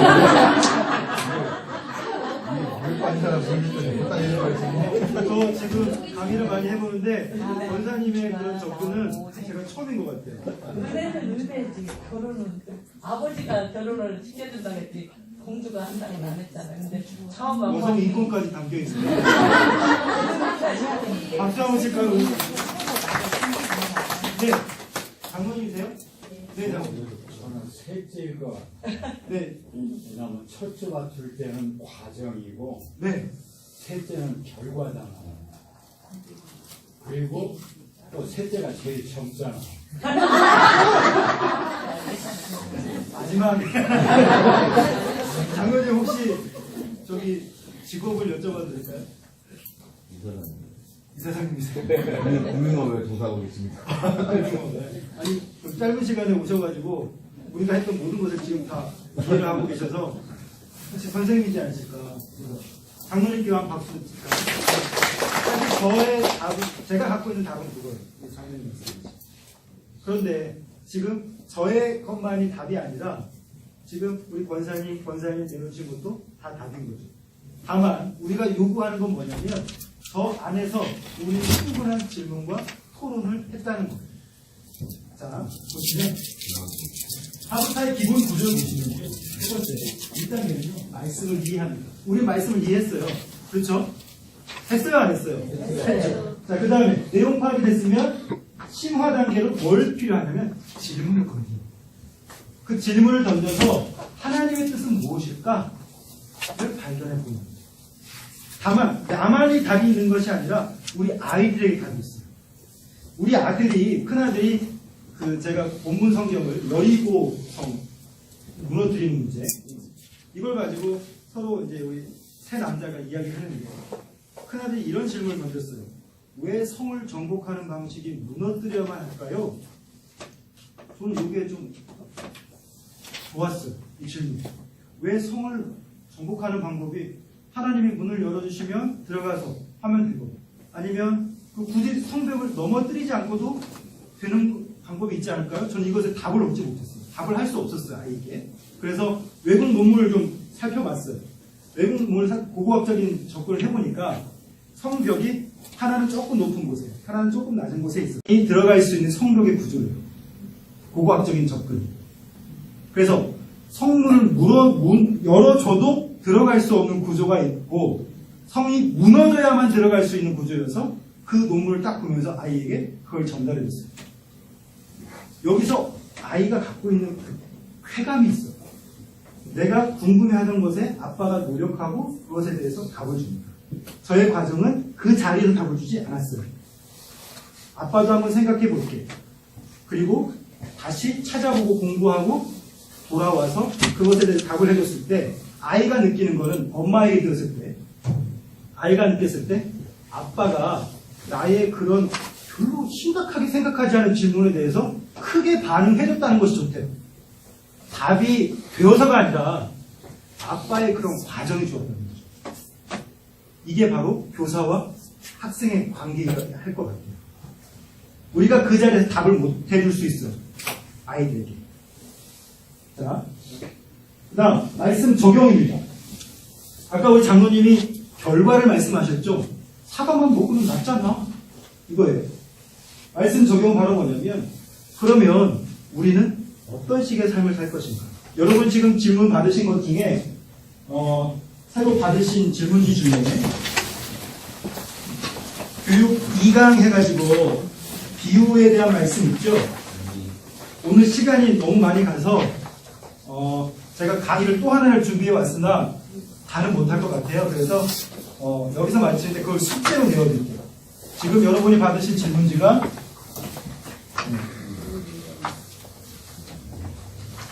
요거를 받으셨어요.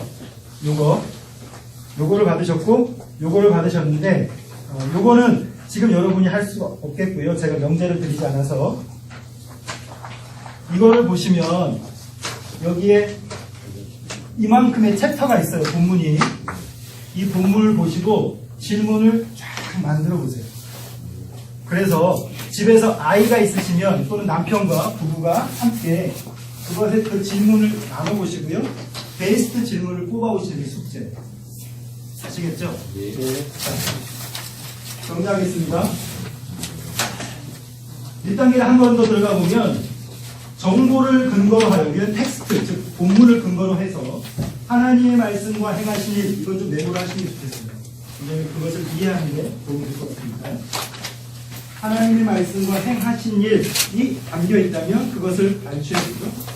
그 다음 단어의 개념을 정리해 보겠습니다. 그 다음 중요한 단어를 한번 체크해 보세요. 그리고 내용을 질문을 만들어 보시고 그 내용을 설명하고 문단은 아니고 요약합니다. 이게 바로 1단계예요. 이것은 참 많은 반복을 통해서 정리가 되어지는 거여서 이러한 틀을 좀 갖고 계시는 게 좋을 것 같습니다. 적으셨으면 자, 제가 왜 이걸 강조하냐면요. 지금 이것을 설명하기 위해서 여기까지 왔는데 우리가 학습을 할 때 우리 머릿속에 남는 기억력을 테스트해 보면요. 강의를 듣기만 하면 5%예요. 여러분이 제 강의를 듣기만 했으면 이 하부타가 와닿지 않았을 거예요. 마음이 닫혀버렸을 거예요. 하지만 같이 부대끼면서 질문을 만들어내고 옆에 있는 사람과 토론하고 하면서부터 읽고 시청각 듣고 시범 강의를 하고 토론을 하고 실제 보니까 90% 정도 이해가 되시죠? 하부타를 처음 접하셨어요. 그것이 내 머릿속에 있는 이유는 이 과정을 우리는 지금 함께 했기 때문에 그래요. 교회 학교에서 텍스트를 그냥 주입식으로 전달했던 것이 이 방식이었죠. 그래서 질문을 만들어내면서부터 우리는 이것을 서로 설명하면서 내 안에 그것이 남게 돼요. 나에게 공부를 함께 했던 아이가 집에 돌아가면서 끊임없이 그것이 자신의 기억력 속에 자리 잡게 되는 거죠. 이해가 되시죠? 네. 이게 바로 학습 효율성 피라미드입니다. 제가 서울대 못 간 이유가 저거였어요. 여기서만 멈췄습니다. 여기가 됐으면 저는 아마 여기 한국에 존재하지 않았을 것 같아요. S대 나왔습니다.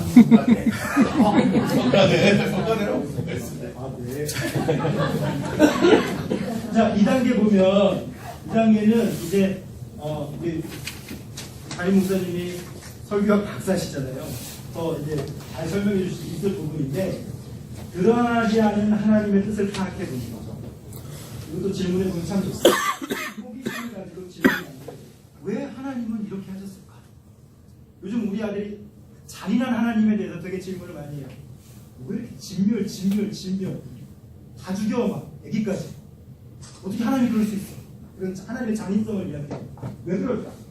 보이지 않는 요인은 뭘까? 원인, 목적, 결과 발견하기 정보를 토대로 추론하고 더 나은 답을 찾기 위해서 노력하는 거죠. 그래서 성경을 더 살펴보는 거예요. 더 구석구석. 이게 바로 2단계이고요. 아쉽네요. 더 많은 설명들을 해줘야 되는데 자, 말씀 적용. 거울에 비치기 있네요. 말씀의 거울에 이제 나를 비춰보는 거예요. 그리고 말씀대로 살고 있나? 스스로 질문하고 생각해 보는 거죠. 그러면 우리가 어떻게 하면 말씀대로 살 수 있을까? 구체적인 방법을 찾아봅니다. 이것도 질문입니다. 결국 공부가 끝날 때까지 우리는 아이에게 답을 주는 게 아니라 아이에게 스스로 우리가 읽었던 말씀에서 우리가 발견한 내용들이 있다면 그 발견한 내용들을 가지고 우리는 어떻게 우리의 일주일의 삶 속에서 채울 수 있을까? 살아볼 수 있을까? 그렇게만 하고 돌려보내도 저는 아주 좋은 교육이라고 생각합니다. 자, 마치겠습니다. 혹시 질문 있으신가요? 네. 지금 성경학으로 토라로 말을 하잖아요. 네. 이게 일반인 대상으로도 흐르고 있죠. 근데 그게 지금 우리는 두 번밖에 안 잡혀 있는데요. 이게 토리 원래 좀 돌리면 어느 정도 시간이 걸려요? 저는 이건 두 채널로 하고 있는데요. 우리 교회에서 부모들을 모셔다 놓고 이렇게 하는 프로그램은 8주로 합니다. 몇 번? 그러니까 우리 김한국 목사님이 형님이셔서 야 이거 등산자 한번 해봐라. 그래서 그냥 온 거고요. 저도 사실 그 2회 교육으로 이것이 다 채워지지 않을 거라 생각해요. 다만 여러분에게 동기부여를 하고 나머지 이제 교회가 방향을 잡아서 교회 학교를 이런 식으로 이끌어가면 좋지 않을까 질문을 던져드리는 겁니다. 아니 몇 번 8주라고 했으면은 일주일에 두 번이 아니라 한 번. 일주일에 한 번씩 8주를 하시죠. 네, 그러니까 엄청나게 많은 실행 뭐랄까요, 액티비티라고 하는데 활동을 하는 거죠. 끊임없이 질문하고 토론하고 이것을 계속 유기적으로 실행하는 거예요. 그러니까 저는 별로 안 떠들어야 되는데 오늘은 제가 너무 많이 떠들어가지고 목이 좀 그러네요. 또 하나 질문이요. 근데 지금 보니까 시간하고 노력이 많이 필요할 거라고 생각이 들거든요.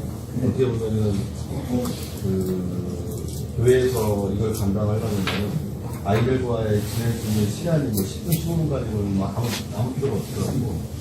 어느 정도의 효과가 있어야 된다고 생각합니까? 아이들의 성향과 수에 따라 그건 무궁무진한데요. 제가 이제 2018년에 하는 건 어떤 거냐면 주중에 그런 부모님의 아이들을 교회로 데리고 와서 저와 제 아내가 이 아이들과 함께 하루탈을 하고요. 또 아이를 돌려보내면 부모님이 또 거기서 가정에서 하루탈을 해요. 그러니까 교회가 아까 제가 말씀드렸죠. 교회가 가정을 지원하고 가정을 살리면 가정에서 또 아이를 보내서 교회에서 또 교육하고 이것이 계속 순환이 되어지면 이게 굳이 시간이 아니어도 질문을 가지고 돌아가기 때문에 충분히 저는 효과가 있다고 시간으로 제약하지 마시고 이건 어떻게 보면 이성적일 수 있어요. 그런데 말씀 안에서 충분히 토론하고 논의하는 건 아이들 보통 유대인들이 예시바 대학에서 토론할 때 2시간, 3시간이 넘게 해요. 하나의 표현들. 제 질문은 일반적으로 우리가 교육을 받으면서 여기서 이게 교사가 아니고요. 그냥 한마디 부모고 집에 가서 자녀와 같이 이렇게 혼자만 시간 좀 여유를 그래도 가지면서 할 수가 있는데 여기 이 자리에 계시는 다 교사분들이잖아요. 근데 이게 지금 저희 주일학교에 적용을 좀 시키고 싶은데 그러려면 최소한 아이들과의 함께 할 수 있는 시간적인 분명히 필요하잖아요. 네. 근데 이제 그거를 우리가 그냥 뭐 물어봐서 정할 수는 없지만, 아무래도 지도로 계시는 목사님이시고 또 그걸 담당하고 계시니까, 보시기에 어느 정도의, 투자를 해줘야 최소한 아이들과 이렇게 커뮤니케이션 하면서 좀 만들어갈 수 있지 않을까라는 그 생각을 부분을 장로님, 제가 봤을 때 지금 같이 하고 있는 부모들하고 보면 요즘은 5분 안에 다 질문을 쏟아내요. 질문을 쏟아내고 베스트 질문까지 뽑아내거든요. 그러니까 능숙해지면 그런데요. 질문을 만들어내기 어려운 친구들도 있어요. 기다려주는 게 참 중요해요. 그러니까 이게 교육이라는 게 과정이지 결과를 우리가 집중하면 안 되거든요. 아이가 질문을 만들어낼 수 있도록 많은 배려가 필요하다고 보고요. 그것은 교사 재량에 따라 달려진다고 생각해 아이의 수준에서 문제가 있을 것 같고요. 그러니까 너무 이렇게 레귤러하게 생각하지 않으셔도 좋습니다. 근데 우리 그 장로님이 그런 질문을 한 이유가 있는데 우리 교회 교사의 거의 95% 이상이 주일날 찬양대 성가대하고 연결이 돼 있어서 현실적인 문제는 이제 그 본과 공부 시간이 현실적으로 한 20분 이상 넘기가 쉽지 않은 구조에 있어서 만약에 이게 아무리 효과가 좋다고 해도 만약 예를 들면 우리가 갖고 있는 절대 시간 15분에서 20분인데 그 시간에 요 하브루타 교육이 가능하겠냐 요 질문이거든요. 요 질문인데 저는 제 생각에 우리 얘기한 것처럼 한 5분을 하더라도 10분을 해도 기존에 내가 주입식을 하려니까 20분이 모자랐는데 요거는 애들이 읽고 거기에 대해서 기다려주고 걔네들이 질문을 뽑아내고 교사가 거의 어쩌면 10분이라도 오히려 이게 또 효과를 줄 수 있다는 저는 그런 생각이 좀 들고요. 그러니까 요거는 시간이 더 중요한 것보다도 그거를 만들어가는 과정이니까 얘는 아무리 30분을 줘도 안 되면 안 되는 거지만 한 5분, 한 10분이라도 유의미한 시간으로 예를 들면 전에는 여리고성을 누가 무너뜨렸고 몇 명으로 무너뜨렸고 며칠 돌았고 쫙 알려줬는데 요걸로 들어간다면은 애들에게 이렇게 만드는 거죠. 누가 무너뜨렸고 왜 무너뜨릴 수밖에 없었고 요거를 애들로 말하게 만들고 교사는 거기에 대해서 답을 해준다든가 요것에 관한 것들을 캐치하는 거니까 시간은 어쩌면 10분, 15분만도 가능할 수도 있겠다는 제 개인적인 거예요. 저 같은 경우는 이제 그 부분을 채우기 위해서 주중에 아이들 교육을 그래서 그 아이들에게 그것에 대한 충분한 걸 다시 채우고 가면 부모가 또 그것을 받아서 또 확인하고 질문하고 토론하고 또 교회학교에 오면 교사들이 또 그걸 가지고 함께 얘기해요. 제가 봐도 요 하브루타의 완성은 주일학교 15분 그걸로 얘기하는 게 아니라 그래서 오늘 학부모들까지 초청한 건데 집에서 요 부분을 계속 요 부분을 가지고 하고 주일학교에 와서 다시 교회가 그것을 목사나 전문가들 교사에 의해서 이렇게 하고 이게 순환적인 제가 이 질문을 했거든요. 아까 우리가 선량한 나무꾼에 대한 내용은 어떻게 보면 대부분이 다 알고 인지를 하고 있는 내용이거든요. 그러다 보니까 그걸 가지고도 하는데 제가 아까 대충 시간 보니까 15분에서 20분을 걸렸거든요. 질문까지 하는 데 있어서. 그러면 이미 성숙해 있는 사람들과 인지되어 있는 내용을 가지고 해도 또 그나마 전문가인 분하고 같이 했는데도 10분, 20분 정도 이상, 20분 가까이가 소요가 되는데 어떻게 말씀에 대해서 미리 준비하지 않고 또 말씀에 대해서 전체적인 파악이 안 되어 있는 선생님이라면 또 거기에 전문가가 아닌 선생님이라면 또 거기다가 거기에 대해서 인지하지 못하는 아이들이라면 이 질문가이가 함께 한다는 것은 상당히 어려운 부분이 발생될 수밖에 없지 않을까라는 생각을 하는 거죠. 그래서 그거를 조금 더 이게 지금 뭐 첫 시간 가지고 뭐 필요 없겠지만 그래서 좀 이런 것을 제가 이렇게 질문 드리면서 답을 어떻게 하는 것이 아니고요. 어떻게 보면은 여기 계신 선생님들과 함께 고민을 해야 되지 않을까라는 생각 때문에 말씀을 드릴게요. 주일학교라면 이제 이 교육을 받으신 분이 나 이거 한번 해보고 싶다 우리 아이들에게 했다면 그분들이 그룹을 만들어 보십시오. 그래서 사전 교사 모임을 그렇게 진행해 보시는 거죠. 나름의 아웃라인을 잡아보고 목사님과 또는 사역자들의 어떤 신학적인 가이드라인 안에서 그것이 되어져 갈 수 있는 충분한 디스커션이 된다는 교사회의를 그 다음에 그걸 가지고 현장을 내려가는 거죠. 그것도 방법일 수 있습니다. 시간을 주고. 하나 더. 네. 아까 그 2040 한국교회 미래보고서라고 해서 최 박사님께서 했던 최윤식 박사. 예, 책을 읽어봤거든요. 근데 이제 거기에 보면 그 내용이 쭉 나와 있지만은 솔직히 그 내용대로만 된다면은 여기 계시는 교사님들 필요가 없거든요. 그렇잖아요. 어차피 없어질 건데 뭐들 이렇게 있으니까. 거슬러 가야죠. 그러니까요. 거슬러 가야 되는데, 그냥 질문이 지금 답을 안 주셔도 되고요. 난 내일 다음 주니까 다음 주로 주셔도 되는데,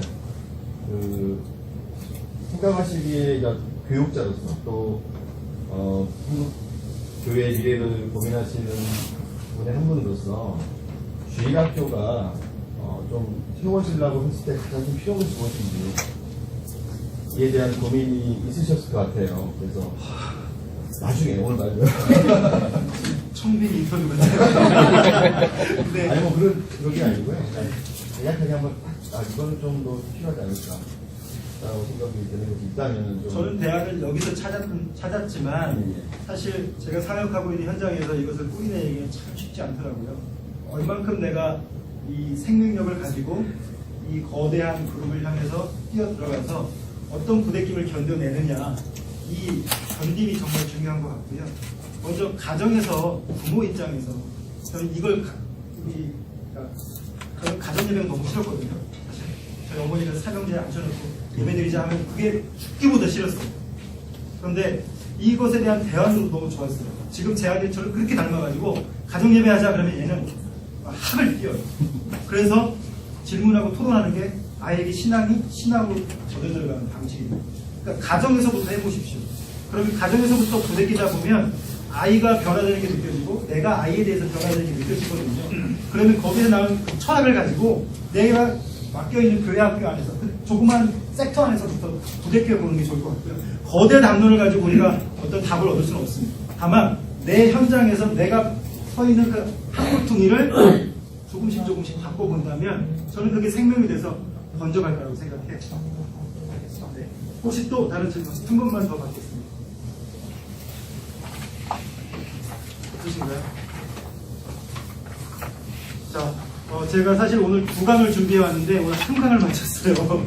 그래서 다음 주에는 작정하고 오셔서 3강을 한 번 더 해서 많은 실습을 통해서 여러분에게 좀 더 많은 질문을 쏟아내고 또 여러분의 교육의 현장에서 더 질적인 접근을 할 수 있도록 잘 준비해 보도록 하겠습니다. 네. 혹시 오늘 안 오신 분 중에 오셔도 물론이요. 진행할 문제는 없어요. 우리 장로님 금방 파악하시고 질문 받아내시던데. 질문 없으시면 자, 수고하신 우리 강혜수 목사님께 박수 한번 보내주세요. 일단 저는 사실 이 하브르타 전체를 우리 교회 전체 모든 성도에게 이식하겠다는 거는 일단 저도 생각할 때 불가능하다고 생각했어요. 왜냐면 자녀들이 없는 사람도 있고 연세 드신 분도 있고. 근데 제가 감히 요거를 주일학교 교사쌤이라고 한 거는 뭐냐면 일단은 이렇게 우리의 사고를 좀 전환해보자는 거였는데요. 뭐냐면 주일학교 아이들을 유치동부라 치면 2, 3학년짜리지만 우리는 그동안 가르치기만 했다는 거죠. 이거야.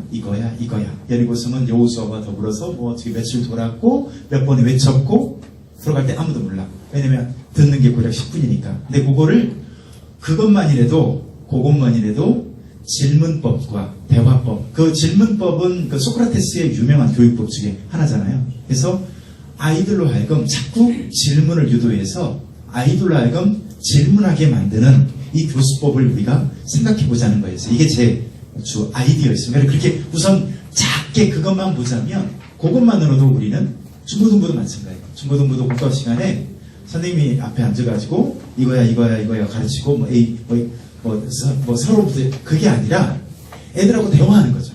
너는 어떻게 생각해? 왜 무너졌다고 생각해? 라고 자꾸 말하게 만들고 그 다음에 자꾸 애들로 하여금 질문하게 만들고 제가 지금 1분만 얘기할게요. 전주대학교 가서요 진짜 끔찍하게 놀랐던 것 뭐냐면 전주대학교 가서 아까 영상 하나 틀어준 게 있어요. 오바마 대통령 나와가지고 기자회견하면서 질문하라고 했는데 대한민국 기자 500명 있는 데서 한 명도 질문을 안 해요. 그래서 이제 오바마 대통령이 막 얼굴이 빨개질 때까지 기다리다가 자꾸만 누가 질문할 사람 오늘 중국인이라고 손을 든 거예요. 죄송하지만 저는 한국 사람이 아닌데 제가 질문해도 되겠냐고. 이 사람이 10분인가를 질문하는 거예요. 그러니까 그거를 비교해주면서 그만큼 요거를 이제 우리 전지대 애들한테 딱 보여준 거야. 보여주고 나서 애들한테 우리가 이렇게 질문이 이렇게 소중하다는 걸 얘기했음에도 불구하고요.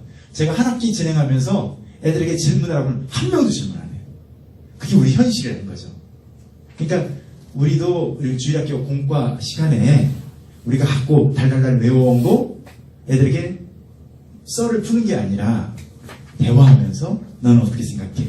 왜 그렇다고 생각해? 라고 대화하고 질문하고 네가 궁금한 점 뭐야? 물어보고 이 하브루타에서 우리가 작게 우선은 우리 강 목사님이 얘기하는 것처럼 하면 너무 좋고요. 거기까지 못 간다 할지라도 주일학교 우리 교수법을 사고를 좀 전환해서 자 이것만이라도 좀 이렇게 하면은 어쩌면 여러분들도 부담이 좀 덜할 수도 있어요. 여러분들이 공과 공부해 오잖아요. 막 그 다음에 이렇게 깜지 만들어가지고 선생님이 애들 앞에서 다 잊어버리죠.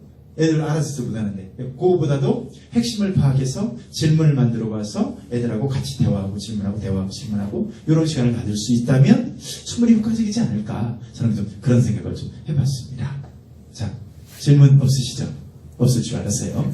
기도하겠습니다. 하나님 아버지 감사합니다. 수고하신 우리 목사님 복되게 하여 주시고 아버지 앞으로의 모든 사역기회 우리 하나님 함께하여 주옵소서. 이 자리에 사모하는 마음으로 순종하는 마음으로 참여한 사랑하는 우리 모든 교사들과 학부모들에게 하나님 놀라운 축복이 있도록 인도하여 주옵소서. 예수님의 이름으로 기도하옵나이다. 아멘. 감사합니다.